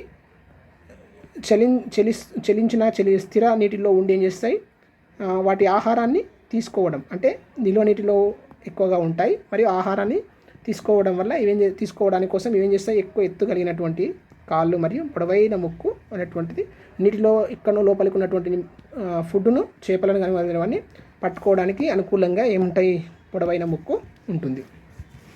కొలను సమీపంలో చుట్టూ ఎన్నో జంతువులు నివసిస్తాయి అని మనకు తెలుసు కదా. వాటిని మీరు అయితే దగ్గరకు వెళ్ళి పరిశీలించండి. శరీరము, కాళ్ళు లక్షణాలు వివరాలు ఇది ఒక యాక్టివిటీ అండి. ఇది కాలి వేళ్ళ మధ్య చర్మం ఉండటం వలన ఈ జీవులు ఈదడానికి, నేలపై నడవడానికి సహాయపడతాయి. వేళ్ళ మధ్య చర్మం గల కాళ్ళు, పడవ లాంటి శరీర నిర్మాణము, స్ట్రీమ్ లైన్ బాడీ ఇట్లుంటాయి కదా, ఇట్లా స్ట్రీమ్ లైన్ బాడీ ఉండడం, తర్వాత కాళ్ళకు చర్మం లాంటిది ఉంటుంది. దాన్ని అంగుళాంతర జాలకం అంటే ఈ జీవుల్లో కనిపించే లక్షణాలు, నీటి జీవుల్లో కనిపించేటువంటి లక్షణాలు. ఇప్పుడు మనం కొంగ చూసినప్పుడు ఇట్లే ఉంటుంది, బాతులు చూసిన బాత శరీరం కూడా ఇట్లే ఉంటుంది. అంటే ఈ విధంగా స్ట్రీమ్ లైన్డ్ బాడీ, పడవలాంటి శరీర నిర్మాణం ఉంటాయి దీంట్లో.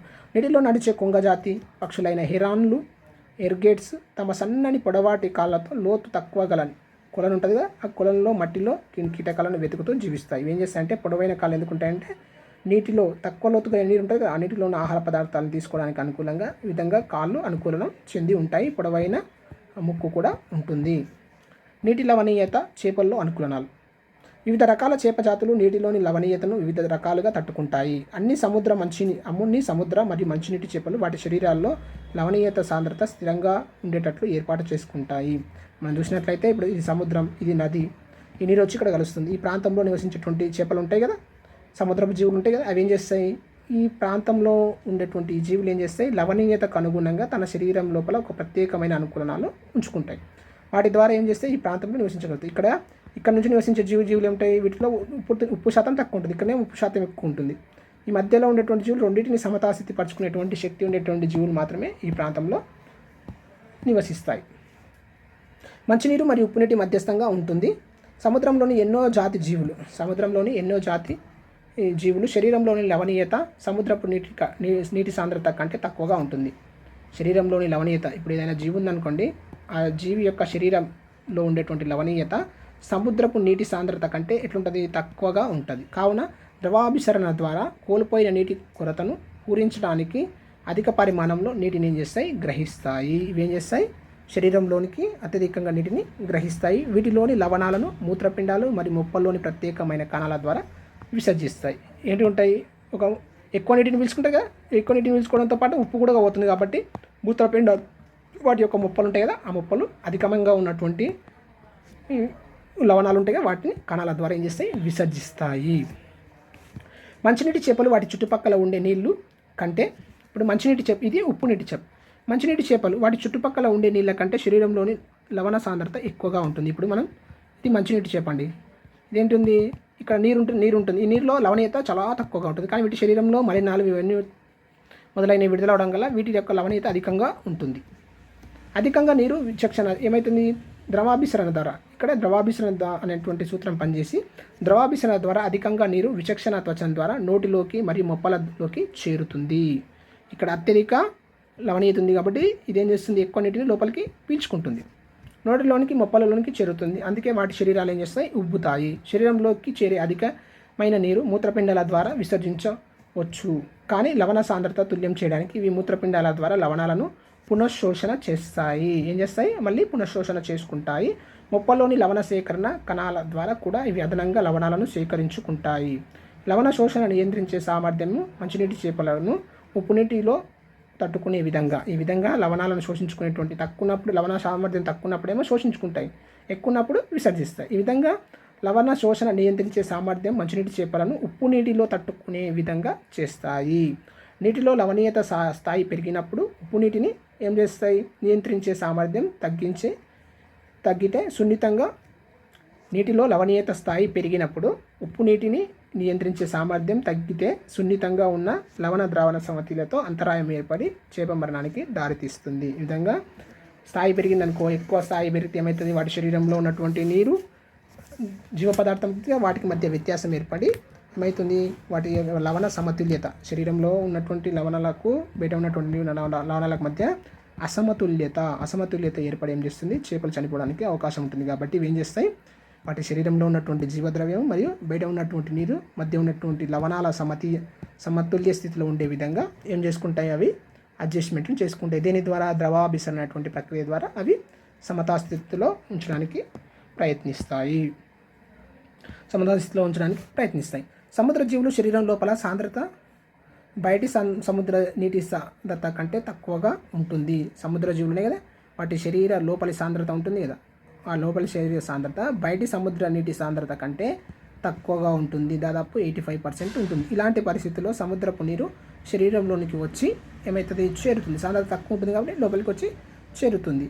ఇది జీవికి ప్రమాదకరం. ఇలాంటి పరిస్థితుల్లో జీవి ఎలా ప్రవర్తిస్తుందంటే అవి ఏం చేస్తుంది? సాంద్రతను లోపల సాంద్రత బయటి సాంద్రత కంటే తక్కువ ఉంటుంది కాబట్టి సాంద్రతను పెంచుకునేటువంటి ప్రయత్నం చేస్తుంది. ద్రవాభిసరణటువంటి ప్రక్రియ ద్వారా సాంద్రతను పెంచుకునే ప్రయత్నం చేస్తుంది. మడ అడవి ఆవరణ వ్యవస్థలోని చేపలు నదులు మరియు సముద్రాల్లో ఎలా జీవిస్తాయి? మడ అడవిలోని చేపలు ఉన్నాయి కదా, నదులు మరియు సముద్రాల్లో ఎలా జీవిస్తాయి అంటే అక్కడ ఉన్నటువంటి అవి కూడా నీటి సమతుల్యతను సాధించే జీవులు మాత్రం ఆ ప్రాంతంలో నివసించగలుగుతాయి.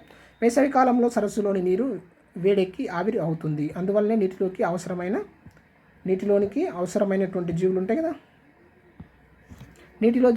అందువల్ల నీటిలో జీవికి అవసరమైన ఆక్సిజన్ పోషకాలు ఏమైతే తగ్గుతాయి. ఎక్కువ ఇప్పుడు వేసవి ఉంది కదండి, వేసవిలో ఎక్కువ ఉష్ణోగ్రతలు ఉంటాయి కదా, ఏమైతాయి? ఎక్కువ నీరు ఎక్కువ వేడైతే ఏమైతాయి? పోషకాలు తగ్గిపోతాయి. దీనివల్ల జీవులు మరణిస్తాయి. వాటి కళేబరాలు కుళ్ళిపోవడం వలన ఇతర జీవులు జీవించటకు పరిస్థితులు అనువుగా ఉండవు. ఏమైతే ఎక్కువ ఉష్ణోగ్రత ఏమైతే అంటే చనిపోయిన జీవుల యొక్క శరీరాలను కుళ్ళింపజేస్తాయి. తొందర కుళ్ళింపజేసి వాటికి ఆహారం ఉండదు. తర్వాత ఆ ప్రాంతం మొత్తం ఏమవుతుంది? మలినంగా మారుతుంది. అక్కడి పరిస్థితులు జీవించడానికి అనుకూలంగా ఉండవు. శీతల ప్రాంతంలో అత్యల్ప ఉష్ణోగ్రత వలన అక్కడి కొలనులు సరస్సుల్లోని నీరు ఏమవుతుంది? ఐస్గా మారుతుంది, ఘనీభవించడం వల్ల జీవులు నశించిపోతాయి. అక్కడ ఘనీభవించడం వల్ల అయితే నశించిపోతాయి అంటే వాటికి ఆక్సిజన్ అందదు కదా, ఘనీభవించడం వల్ల కూడా జీవులు నశించిపోతాయి. నీటి ఆవరణ వ్యవస్థను గురించి చదివారు కదా, కింది అంశాలను చర్చించండి. మనం ఉన్నటువంటి పైన ఉన్నటువంటి నీరు ఏం చేస్తుంది? ఘనీభవించడం వల్ల కింది ఉన్నటువంటి జీవులకు ఓటు కానీ కాంతి కానీ పోషకాలు కానీ అందకేమైతే చనిపోయేటువంటి అవకాశం ఉంది. కొన్ని ప్రాంతాల్లో నీరు గడ్డ కట్టినప్పుడు కొన్ని జీవులు జీవించే అవకాశం కూడా ఉంటుంది. సముద్ర ఆవరణ వ్యవస్థ మంచినీటి ఆవరణ వ్యవస్థ కంటే ఏ విధంగా భిన్నంగా ఉంటాయి? ఇవి క్వశ్చన్లు. సముద్ర ఆవరణ వ్యవస్థ కంటే భిన్నంగా ఉన్న మంచినీటి ఆవరణ వ్యవస్థల్లో కనిపించే 2 అనుకూలనాలు. కాంతి ప్రసారం ఆధారంగా మంచినీటి మరియు సముద్ర ఆవరణ వ్యవస్థలో కనబడే పోలికలు. సముద్ర ఆవరణ వ్యవస్థతో పోల్చినప్పుడు మంచినీటి ఆవరణ వ్యవస్థలో కనిపించని మండలం ఇది. సముద్ర ఆవరణ వ్యవస్థతో పోల్చినప్పుడు మంచినీటి ఆవరణ వ్యవస్థలో కనిపించని మండలం ఇది. సముద్ర మంచినీటి ఆవరణ వ్యవస్థలో వివిధ రకాల అనుకూలనాలు దారితీసే ప్రధాన కారణాలు ఏంటి? ఏవైనా చూసినట్లయితే సముద్ర ఆవరణ వ్యవస్థ అయినా మంచినీటి ఆవరణ వ్యవస్థ అయినా ఏ ఆవరణ వ్యవస్థ తీసుకున్నా కాంతి, లవణీయత, ఉష్ణోగ్రత మొదలైనటువంటి ఫుడ్, ఆహారం, ఇవన్నీ అంశాలు కూడా వాటిని ఏం చేస్తాయి? ప్రభావితం చేస్తాయి. ఈ అంశాలను ఆధారంగా చేసుకొని ఆ జీవులు ఏం చేస్తాయి? అనుకూలనాలను ఏర్పరచుకుంటాయి. అనుకూలనాలను ఏర్పరచుకున్నప్పుడే అవి ఆ ప్రాంతంలో నివసించడానికి ఆ ప్రాంతంలో నివసించగలుగుతాయి. ఇతర అనుకూలనాలు ఉష్ణోగ్రత మొక్కల్లో అనుకున్నారు. ఉష్ణోగ్రత ప్రభావం నేలపై పెరిగే మొక్కల్లో భౌమ ఆవరణ వ్యవస్థ అంటే భౌమ అంటే నేలపైన టెరిస్టేరియల్ ఈకోసిస్టంలో వివిధ రకాలుగా ఉంటుంది. చూద్దాం. ప్రపంచమంతా మొక్కలను ఒకే సమయంలో ఆకులు రాలుస్తాయి. సమశీతోష్ణ స్థితి ప్రాంతంలోని మొక్కలు ఏం చేస్తాయి? శీతాకాలం ప్రారంభం కాకముందే ఏం చేస్తాయి? ఆకులను రాల్చుతాయి. ఇది బాష్పోత్సేక నష్టాన్ని శీతాకాలం ప్రారంభం ముందుకే ఏం చేస్తాయి? ఇప్పుడు డిసెంబర్ ఉంటాయి కదా, ఈ సమయంలోనే ఏం చేస్తాయి? నెక్స్ట్ జనవరి ఫిబ్రవరి వస్తుంది కాబట్టి అది రాకముందుకు ఏం చేస్తాయి? ఆకులను రాల్చుతాయి. ఎందుకంటే బాష్పోత్సేక నష్టాన్ని అంటే నీరు ఆవిరి కాకుండా ఉండడం కోసం ఏం చేస్తాయి? ఆకులను రాల్చేస్తాయి. కిరణజన్య సంయోగక్రియను ఇతర జీవక్రియలను తగ్గించుకుంటాయి. అంటే వాటి ద్వారా ఫోటోసింథసిస్ అవన్నీ జరిగేటుంటాయి కదా, ఆహార పదార్థాలు అవన్నీ తగ్గించుకోవడం జరుగుతుంది, తగ్గించడంలోనూ తోడ్పడుతుంది. తక్కువ ఉష్ణోగ్రతలో మొక్కలు చాలా రసాయనాలు కొంతవరకు నిష్క్రియంగా ఉంటాయి. ఈ తక్కువ ఉష్ణోగ్రతలు ఉంటాయి కదా, తక్కువ ఉష్ణోగ్రతలో మొక్కల్లోని చాలా రసాయనాలు కొంతకాలం వరకు పనిచేయకుండా ఉంటాయి. ఉష్ణమండలంలోని కొన్ని మొక్కలు వేసవి మొదలు కాకముందుకే ఆకులను ఏం చేస్తాయి? రాల్చుతాయి. ఈ ప్రాంతంలో పెరిగే మొక్కలు బాష్పోత్సేక నష్టాన్ని తగ్గించడానికి పగటి వేళలో పత్రరంధ్రాలు ఏం చేస్తాయి? మూసుకుంటాయి. అధిక ఉష్ణోగ్రత కూడా ఆకుల సంఖ్య పరిమాణం తగ్గుదల లాంటి అనుకూలనాలకు దారితీస్తుంది. అధిక ఉష్ణోగ్రత ఉన్నటువంటి ప్రాంతాలు ఏమైస్తాయి? ఆకులు లేకుండా మనం చెప్పుకున్నాం కదా, కలబంద, బ్రహ్మజముడు, నాగజముడు వాటిలో ఆకులు లేకుండా ఏమంటాయి? వాటి ఆకులు రాలిపోయి ముళ్ళుగా మారడం, అలాంటి అనుకూలనాలను పొందడం. తర్వాత ఒకవేళ ఆకులు ఉంటే ఏమవుతాయి? వాటి నుండి పత్రరంధ్రాలు ఉంటాయి. ఆ పత్రరంధ్రాలు ఏం చేస్తాయి? పగటిపూట మూసుకోవడం జరుగుతుంది, రాత్రిపూట తెరుచుకోవడం అనేటువంటిది జరుగుతుంది. ఈ విధంగామైనటువంటి అనుకూలనాలు ఉండడం. తర్వాత వేసవి రాకముందుకి ఆకులను రాల్చుకోవడం, తర్వాత వాటి యొక్క జీవన క్రియలను నిష్క్రియంగా ఉంచడం, ఇలాంటి అనుకూలనాల వల్ల ఏం చేస్తే ఆ ప్రాంతంలో మొక్కలు నివసించడానికి అనుకూలనాలు పొందుతాయి. ఎడారి మొక్కల్లో మార్పు చెందిన కాండాలు ఎందుకు కలిగి ఉంటాయో ఒకసారి జ్ఞప్తి తెచ్చుకుందాం. ఎడారి మొక్కల్లో మనం చూసినాం కదా, బ్రహ్మజముడు, నాగజముడు లాంటివి. ముళ్ళుగల పత్రాలు కూడా ఉష్ణోగ్రతను అనుకూలమైన ముళ్ళుగల పత్రాలు కూడా ఏం చేస్తాయి? ఉష్ణోగ్రతకు అనుకూలమైన అంటే అత్యధిక ఉష్ణోగ్రత ఉన్న ప్రాంతాల్లో ఆకులు ఏమైతే ముళ్ళుగా మారుతాయి. మంచు కురిసే సమయంలో వృక్షాలకు పొడవైన వెడల్పైన ఆకులు ఉంటే ఏమవుతుంది? మంచు కురిసే సమయంలో వృక్షాలకు వెడల్పైన మంచు కురిసే ప్రాంతంలో కూడా ఆకులను రాల్చేస్తాయి. మొక్కలు మొత్తం ఆకులను రాల్చేసి అవి కూడా అనుకూలనాలను పొందుతాయి. అందుకే మంచు కురిసే ప్రాంతానికంటే ముందే మొక్కలు రాల్చేస్తాయి. ఉష్ణోగ్రత జంతువులలో అనుకూలనాలు చూద్దాం. శరీర ఉష్ణోగ్రత మార్పు వాతావరణంలోని ఉష్ణోగ్రత హెచ్చు తగ్గుల వలన ఏర్పడుతుంది. ఈ శరీర ఉష్ణోగ్రత మార్పు ఏం చేస్తుంది? వాతావరణం ఉంటుంది కదా, వాతావరణంలోని ఉష్ణోగ్రత హెచ్చు తగ్గుల వల్ల శరీర ఉష్ణోగ్రతలు మార్పు చెందుతాయి. ఈ మార్పులు వివిధ ఆవరణ వ్యవస్థలోని జీవులపై అధికంగా ప్రభావం చూపుతాయి. శీతల ప్రదేశంలో సరస్సులోని పై పొరలు ఏం చేస్తాయి? ఘనీభవిస్తాయి. మనం ఇది సరస్సు అనుకుంటే సరస్సు యొక్క పై పొర ఉంటుంది కదా, ఈ సరస్సు యొక్క ఈ పై పొర ఏమవుతుంది? ఐస్గా మారిపోతుంది కొన్ని ప్రదేశాల్లో. ఘనీభవించి క్రింది పొరలు ఏం చేస్తాయి? అలాగే ఉంటాయి. పైన ఘనీభవిస్తుంది, ఐస్గా మారుతుంది, కింద నీరు అలాగే ప్రవహిస్తూ ఉంటుంది. అందుకే జీవులు సరస్సులోని వెచ్చగా ఉన్న లోతైన పొరల్లో వలస వెళ్ళి ఏం చేస్తాయి? ఇక్కడ ఈ ప్రాంతంలో జీవిస్తాయి, లోపలికి వెళ్ళి ఇక్కడ జీవిస్తాయి. ధ్రువపు ఎలుగు శరీరంపై దళసరి బొచ్చు ఎందుకు ఉంటుంది? ఇక్కడ మన శీతల ప్రాంతంలో నివసించేటువంటి ధ్రువపు ఎలుగుబొండు ఏం చేస్తుంది? దళసరి బొచ్చు లాంటి వెంట్రుక లాంటి నిర్మాణం ఉంటుంది. ఇది ఏంటంటే శరీర ఉష్ణోగ్రతను బయటికి వెళ్లకుండా క్రమపరుస్తూ ఉష్ణోగ్రతను అలాగే ఉంచడం కోసం ఉంటుంది. సీలు జంతువులో దళసరిగా ఉండే చర్మం శీతల వాతావరణం నుండి రక్షించడానికి ఏ విధంగా ఉంటుంది? సీలు వంటి జంతువులు ఉంటాయి కదా, వాటికి చర్మం కింద కొవ్వు పదార్థం ఉంటుంది, దళసరి చర్మం ఉంటుంది. అది ఉష్ణోగ్రతను క్రమపరుస్తుంది. శీతల ప్రాంతాల్లో నివసించే జీవులు వివిధ రకాల అనుకూలనాలను ఏర్పరచుకుంటాయి. వాటి చర్మం కింద దళసరి కొవ్వు పొరను నిల్వ చేసుకుంటాయి. ఈ దళసరి కొవ్వు పొర ఉండడం, దళసరి బొచ్చుతో తమ శరీరాలను కప్పి ఉంచుకుంటాయి. ఇవి ఉష్ణ బంధకాలుగా, వాటి శరీరంలో ఉన్నటువంటి ఉష్ణం ఉంటుంది కదా, ఆ ఉష్ణము బయటికి వెళ్లకుండా ఇవి ఉష్ణ బంధకంగా, మనం స్వెటర్లు వేసుకుంటాం కదా శీతాకాలంలో, అట్లా మన శరీరం ఉష్ణం కోల్పోతే మనకు చలి పెడుతుంది. మన శరీరం ఉష్ణోగ్రత ఆపగలిగిన అనుకో మనకు కొంచెం వెచ్చగా ఉంటుంది. అట్లా ఈ జంతువులు కూడా ఉష్ణ బంధకంగా పనిచేస్తూ తమ శరీరాల నుండి ఉష్ణం కోల్పోకుండా నిరోధిస్తాయి. కొవ్వు పొర శరీరానికి ఉష్ణ బంధకంలాగా సహాయపడుతూ శక్తిని ఉత్పత్తి చేయడంలో, ఉష్ణము మరియు కావాల్సిన శక్తిని ఉత్పత్తి చేయడంలో తోడ్పడతాయి. ఇలాంటి అనుకూలనాలు ఎక్కడ ఉంటాయి? తిమింగలాలు, సీల్ చేపలు, ధ్రువపు ఎలుగుబంటు మొదలైన జంతువుల్లో మనం చూడవచ్చు. ప్రతికూల పరిస్థితులకు ప్రతిస్పందన అనుకూలనాలు. ప్రతికూల పరిస్థితులు అనుకో వాటికి అనుకూలంగా ఏం చేస్తాయి? ప్రతిస్పందనగా ఏం చేస్తాయి? అనుకూలనాలను ఏర్పరచుకుంటాయి. కొన్ని అనుకూలనాలు ప్రతికూల పరిస్థితులను ఎదుర్కోవడానికి చాలా విచిత్రంగా ప్రముఖంగా ఉన్నప్పటికీ వాటిని మనం సులభంగా గమనించలేము. క్రింది పటాన్ని మనం చూసినట్లయితే నేల కింద ఇలా ఎన్నో జీవులు నివసిస్తాయి. ఇలాంటి స్థలాలను అవి ఎందుకు ఎంచుకుంటాయి? సుప్తావస్థ. ఎన్నో జీవులు ఉష్ణ ఎడారులు, ధ్రువ ప్రాంతాలలో నివసిస్తాయి. ఎన్నో జీవులు ఉష్ణంగా ఉన్న ప్రాంతాలు ఉంటాయి కదా, ఎడారులు, అక్కడ నివసిస్తాయి. ధ్రువ ప్రాంతాల్లో కూడా నివసిస్తాయి. అతి శీతల, అత్యుష్ణ అంటే అతి శీతల అంటే అతి తక్కువ ఉష్ణోగ్రత, అత్యుష్ణ అంటే ఎక్కువ ఉష్ణోగ్రత పరిస్థితుల నుండి రక్షణ పొందడానికి లోతైన నేల పొరలు ఉంటాయి కదా, నేల పొరల్లోకి వలస వెళ్ళిపోతాయి. ఉదాహరణకు కప్ప లాంటి ఉభయచరాలు కాలాన్ని బట్టి అనుకూలనాలను చూపిస్తాయి. అత్యుష్ణ, అతి శీతల పరిస్థితుల నుండి రక్షించుకోవడానికి నేలలో లోతైన బొరియల్లో చేరుకొని వాటిలో ఏం చేస్తాయి, గడుపుతాయి. అనుకూల పరిస్థితులు ఏర్పడే వరకు కదలక ఎట్లా ఉంటాయి, నిశ్చలంగానే అందులోనే ఉంటాయి. ఈ కాలంలో జీవక్రియ రేటు అవి నేల బొరియల్లో ఉండటమే కాకుండా ఏం చేస్తాయి, జీవక్రియ రేటు తగ్గి జంతువులు దాదాపు స్పృహ లేని నిద్రావస్థకు చేరుకుంటాయి. దీనినే మనం శీతాకాల సుప్తావస్థ అంటే హైబర్నేషన్ అని అంటాం. శీతాకాలంలో వెళ్తే శీతాకాల సుప్తావస్థ, గ్రీష్మకాల సుప్తావస్థ, అసిస్టివేషన్ అంటే వేడి కాలం ఉంటుంది, వేసవికాలం, ఆ కాలంలో గ్రీష్మకాల సుప్తావస్థ అని అంటాం. 2 రకాలుగా ఉంటుంది. వేసవి మరియు శీతాకాలపు సుప్తావస్థకు సంబంధించిన సమాచారం మనం బులెటిన్ బోర్డుపై ప్రదర్శించవచ్చు. ఇది పిల్లలకు సంబంధించింది. Next lichens. కొన్ని చెట్ల బెరడు మీద ఆకుపచ్చని రంగు గల నిర్మాణాలను మీరు గమనించి ఉంటారు. ఇవి తర్వాత బూడిద లేదా తెలుపు రంగులోనికి మారి తదుపరి వింతైన ఆకారాలతో ఆకుపచ్చ రంగులో పెరుగుతాయి. ఇవి ఏమై ఉంటాయంటే సువాసన కొరకు బిర్యానీ తయారీలో ఉపయోగించే పత్తరపూలు ఉంటుంది కదా, ఈ పత్తరపూలు అనే సుగంధ ద్రవ్యం కూడా ఒక రకమైన లైకెనే. పత్తరపూలు అనేది ఒక రకమైనటువంటి లైకెన్. పై పటంలో శైవలం, శిలీంధ్రాల సమూహాలైన లైకెన్లలో ఫలవంతమైన అనుకూలనాలను మనం చూడవచ్చు. శైవలాలు ఇక్కడ కనిపించేటువంటి నిర్మాణాలలో శైవలాలు మరియు శిలీంధ్రాలు అనేటువంటి ఉంటాయి. వాటి రెండింటి నివాసాన్ని మనం ఏమంటామంటే లైకెన్లు అని అంటాం. ఫలవంతమైన అనుకూలనాలను చూడవచ్చు. శిలీంధ్ర సమూహం శైవలాల సమూహంపై శిలీంధ్ర సమూహం ఈ శైవలాల సమూహంపై దాడి చేస్తుంది. శైవలాలు పోటీ పడలేక విపులమై నశిస్తాయి. శిలీంధ్ర సమూహాలతో సహజీవన సంబంధం సాగిస్తూ ఏం చేస్తాయి, శైవలాలు శిలీంధ్ర సమూహాలతో సహజీవన సంబంధం సాగిస్తూ జీవించే అనుకూల రూపాలని మనం ఏమంటామంటే లైకెన్స్ అని అంటాం. శిలీంధ్రాలతో కలిసి శైవలాలు ఏం చేస్తాయి, జీవిస్తాయి. దీనిని మనం ఏమంటాం, లైకెన్స్ అని అంటాం. ఇలాంటి సమూహాలు రాళ్లపైన, వృక్ష కాండాలపైన పెరగడానికి చూడవచ్చు. శైవలాలకు కావాల్సిన నీరు, ఖనిజ లవణాలు శిలీంధ్రాలు అందిస్తాయి. శైవలాలకు కావాల్సినటువంటి నీరు ఉంటుంది కదా, ఆ నీటిని ఖనిజ లవణాలు ఏం చేస్తాయి, శిలీంధ్రం అందిస్తుంది. మరి శిలీంధ్రం ఏం తీసుకుంటుందంటే శైవలాలు కిరణజన్య సంయోగక్రియ, శైవలాల్లో క్లోరోఫిల్ ఉంటుంది కాబట్టి ఇవి కిరణజన్య సంయోగక్రియ జరుపుతూ శిలీంధ్రాలకు కావాల్సిన ఆహారాన్ని చక్కెర రూపంలో సరఫరా చేస్తాయి. శైవలాలేమో శిలీంధ్రాలకు ఫుడ్ ఇస్తాయి. శిలీంధ్రాలు ఏం చేస్తాయి, వీటికి నీరు మరియు ఖనిజ లవణాలను అందిస్తాయి.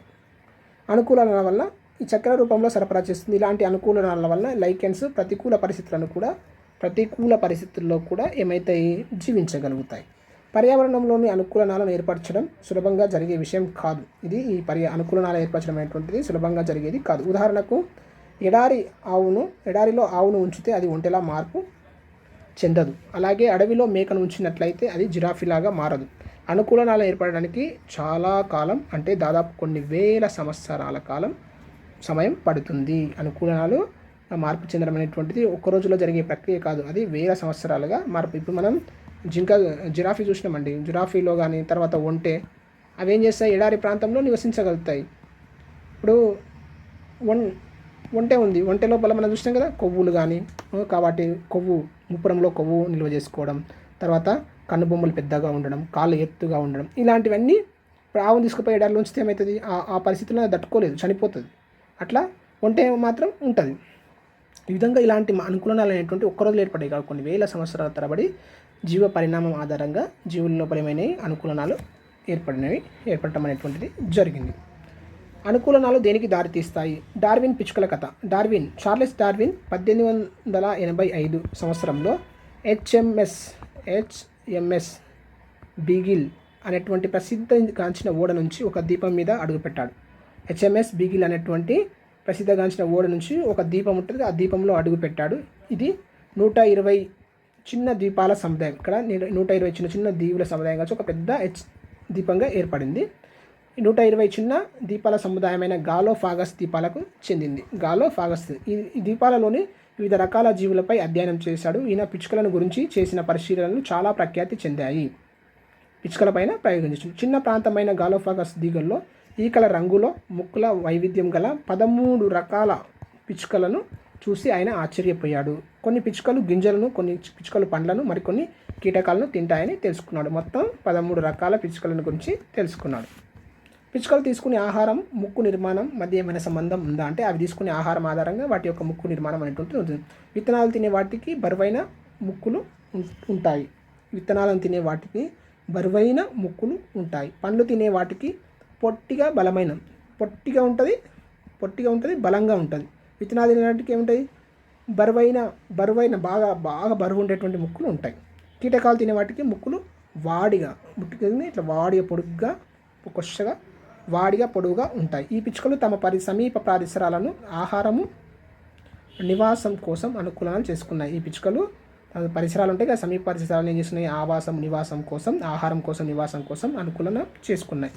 ఒకే జాతికి చెందిన పక్షుల్లో కూడా ప్రత్యేకంగా ముక్కుల్లో వైవిధ్యం ఉండడం డార్విన్ గమనించాడు. ఒకే పక్షి కానీ అవి తీసుకునే ఫుడ్ ఉండే కదా, ఆహారం ఆధారంగా వేసిన వైవిధ్యం అనేటువంటిది ముక్కుల్లో కనిపించింది. వాటి నమూనాలను గీశాడు. అనుకూలనాలు అనేవి ఒక జీవిలో నిరంతరం జరుగుతూనే ఉంటాయి. ఈ అనుకూలనాలు అనేటువంటివి ఏంటంటే ప్రతి జీవిలో నిరంతరం జరుగుతూనే ఉంటాయి. భౌగోళికంగా వేరు చేయబడిన ప్రాంతాల్లో దగ్గర సంబంధాలు గల భౌగోళికంగా ఇది ఫర్ ఎగ్జాంపుల్ ఇక్కడ ఇవన్నీ జీవులు నివసిస్తున్నాయి. మధ్యలో ఇట్లా మనం ఏం చేసినాం? ఒక రైల్వే ఒక కాలువ తీసినాం. ఏమైతే ఇక్కడ ఒక రకమైన ఇక్కడ ఉన్నటువంటి భూభాగం, ఇక్కడ ఉన్న భాగం రెండుగా విభజించబడింది. ఏమైతే భౌగోళికంగా వేరు చేయబడ్డాయి. ఈ విధంగా భౌగోళికంగా వేరు చేయబడిన ప్రాంతాల్లో దగ్గర సంబంధాలు గల వాటిలో కూడా ప్రత్యేక అనుకూలనాలు నిరంతరం జరుగుతూనే ఉంటాయని డార్విన్ తీర్మానించాడు. ఇక్కడ ఈ ఒకటే ప్రాంతం రెండుగా విడిపోయింది. ఇక్కడ ఒక రకమైన కొన్ని జీవులు ఉన్నాయి, ఇక్కడ కొన్ని జీవులు ఉన్నాయి. ఈ జీవులలో ఏమైంది? ఇక్కడ ఉన్నటువంటి పరిస్థితుల ఆధారంగా ఇక్కట్లో మార్పు వచ్చింది. ఇక్కడ ఉన్న జీవుల పరిస్థితుల్లో ఆధారంగా ఇక్కడ ఏమైంది? వాటి జీవుల్లో మార్పులు రావడం. ఫర్ ఎగ్జాంపుల్ ఇక్కడ వర్షం బాగా కురుస్తుంది, ఇక్కడ వర్షం కురుస్తలేదు. ఇక్కడ వర్షం బాగా కురవకపోవడం వల్ల ఏమైంది? ఫుడ్ బాగా తగ్గింది. ఇవేం చేస్తాయి? ఆకులతో పాటు ఇంకొక రకమైనటువంటి ఆహారం తినడానికి కూడా ప్రయత్నం చేస్తాయి. అట్లా వాటి జీవులలో ఏమైతాయి? భౌగోళికంగా వేరు చేయబడిన ప్రాంతాల్లో దగ్గర సంబంధం అంటే ఒకే లక్షణం కలిగినటువంటి జీవుల్లో కూడా ప్రత్యేకంగా అనుకూలనాలు నిరంతరం జరుగుతూనే ఉంటాయని డార్విన్ చెప్పాడు. ఈ పాఠ్యాంశం ఆధారంగా మనం చూసినట్టయితే ఆవరణ వ్యవస్థలోని జీవులు వైవిధ్యమైన పరిస్థితులను తట్టుకోవడానికి, మనుగడ సాగించడానికి అనుకూలనాలు సహాయపడతాయి. ఆవరణ వ్యవస్థలో జీవులు వైవిధ్యాల పరిస్థితులను తట్టుకోనికే మరియు మనుగడ సాగించడానికి అయితే అనుకూలనాలు ఉపయోగపడతాయి. సముద్ర, మంచినీటి ఆవరణ వ్యవస్థలోని జీవులు వివిధ రకాల అనుకూలనాలను కలిగి ఉంటాయి. జీవనం కొనసాగించడానికి జీవులు ప్రత్యేక ఉష్ణోగ్రత, నీటి లభ్యత, పీడనం మొదలైన వాటిని తట్టుకోవడానికి వీలుగా ప్రత్యేక లక్షణాలు అభివృద్ధి చెందించుకొని అనుకూలిస్తాయి. జీవనం కొనసాగించడానికి జీవులు ఏం చేస్తాయి? ఉష్ణోగ్రత, నీటి లభ్యత, పీడనం మొదలైన వాటిని తట్టుకోవడానికి వీలుగా ప్రత్యేక లక్షణాలను ఇవేం చేస్తాయి? అభివృద్ధి పరుచుకుంటాయి. చాలా వరకు ఎడారి మొక్కలు జీరోఫైట్స్ రసభరితంగా నీటితో నిండిన ఆకులు లేకుండా ఉంటాయి. నీటితో నిండి ఆకులు ఏం చేస్తాయి? లేకుండా ఉంటాయి. జీరోఫైట్స్ ఏం చేస్తాయి? వాటి కాండాలు అవన్నీ చూసినట్టయితే మనం రసభరితంగా నీరు ఉంటుంది కానీ ఆకులు ఉండవు. వాటి కాండాలు ఆకుపచ్చ రంగులో ఉంటాయి. సముద్ర ఆవరణ వ్యవస్థను యుఫోటిక్, బేతియల్, అబైసెల్ అనేటువంటి 3 మండలాలుగా విభజించడం జరిగింది. మంచినీటి ఆవరణ వ్యవస్థలో లిటోరల్, లిమ్నటిక్, ప్రొపెండల్ అనేటువంటి 3 మండలాలు ఉంటాయి. ఉష్ణ మండలాల్లో కొన్ని మొక్కలు శీతాకాలం ప్రారంభం కాక మునిపే ఆకులను ఏం చేస్తాయి? రాల్చేస్తాయి. ఉష్ణ మండలాల్లో కొన్ని మొక్కలు ఏం చేస్తాయి? శీతాకాలం ప్రారంభం కాకముందుకే ఏం చేస్తాయి? ఆకులను రాల్చేస్తాయి. శీతల ప్రదేశాల్లోని జంతువుల శరీరాలు దళసరి బొచ్చుతో, శీతలు ఉంటాయి కదా, చలి బాగా ఉన్నటువంటి ప్రదేశాల్లో ఐస్ ప్రాంతాల్లో కూడా దళసరి బొచ్చుతో కప్పబడి చర్మం కింద కొవ్వు పొర ఉష్ణబంధకంగా పనిచేస్తుంది. జలావరణ వ్యవస్థపై ప్రభావం చూపే కారకాలు ఏంటేంటివి? లవణ పరిమాణం, ఆహారం, ఆక్సిజన్, కాంతి, పీడనం. ఇవన్నీ కూడా ఏం చేస్తాయి? జలావరణ వ్యవస్థపై ప్రభావం చూపే కారకాలు ఏంటేంటివి? లవణీయత లేకపోతే లవణ పరిమాణం, ఆహారము, తర్వాత ఆక్సిజను, తర్వాత కాంతి, తర్వాత పీడనం. ఈ 5 అంశాలు కూడా ప్రభావం చూపుతాయి. సముద్ర అడుగు భాగ పొరల్లో నివసించే జీవులకు సాధారణంగా దృష్టి లోపిస్తుంది. వాసన, వినికి శక్తులు అది ఎక్కువగా ఉంటాయి. ఉభయచరాలలో శీతాకాల సుప్తావస్థ, గ్రీష్మకాల సుప్తావస్థలు ప్రదర్శిస్తాయి. కప్ప లాంటి మొదలైన ఉభయచరాలు ఉంటాయి కదా, అవి ఏం చేస్తాయి? శీతాకాల సుప్తావస్థ, గ్రీష్మకాల సుప్తావస్థలను ప్రదర్శిస్తాయి. ఇది ఆవరణ వ్యవస్థ మరియు అనుకూలనాలు అనేటువంటి పాఠ్యాంశం. Please subscribe, share and encourage. Thank you.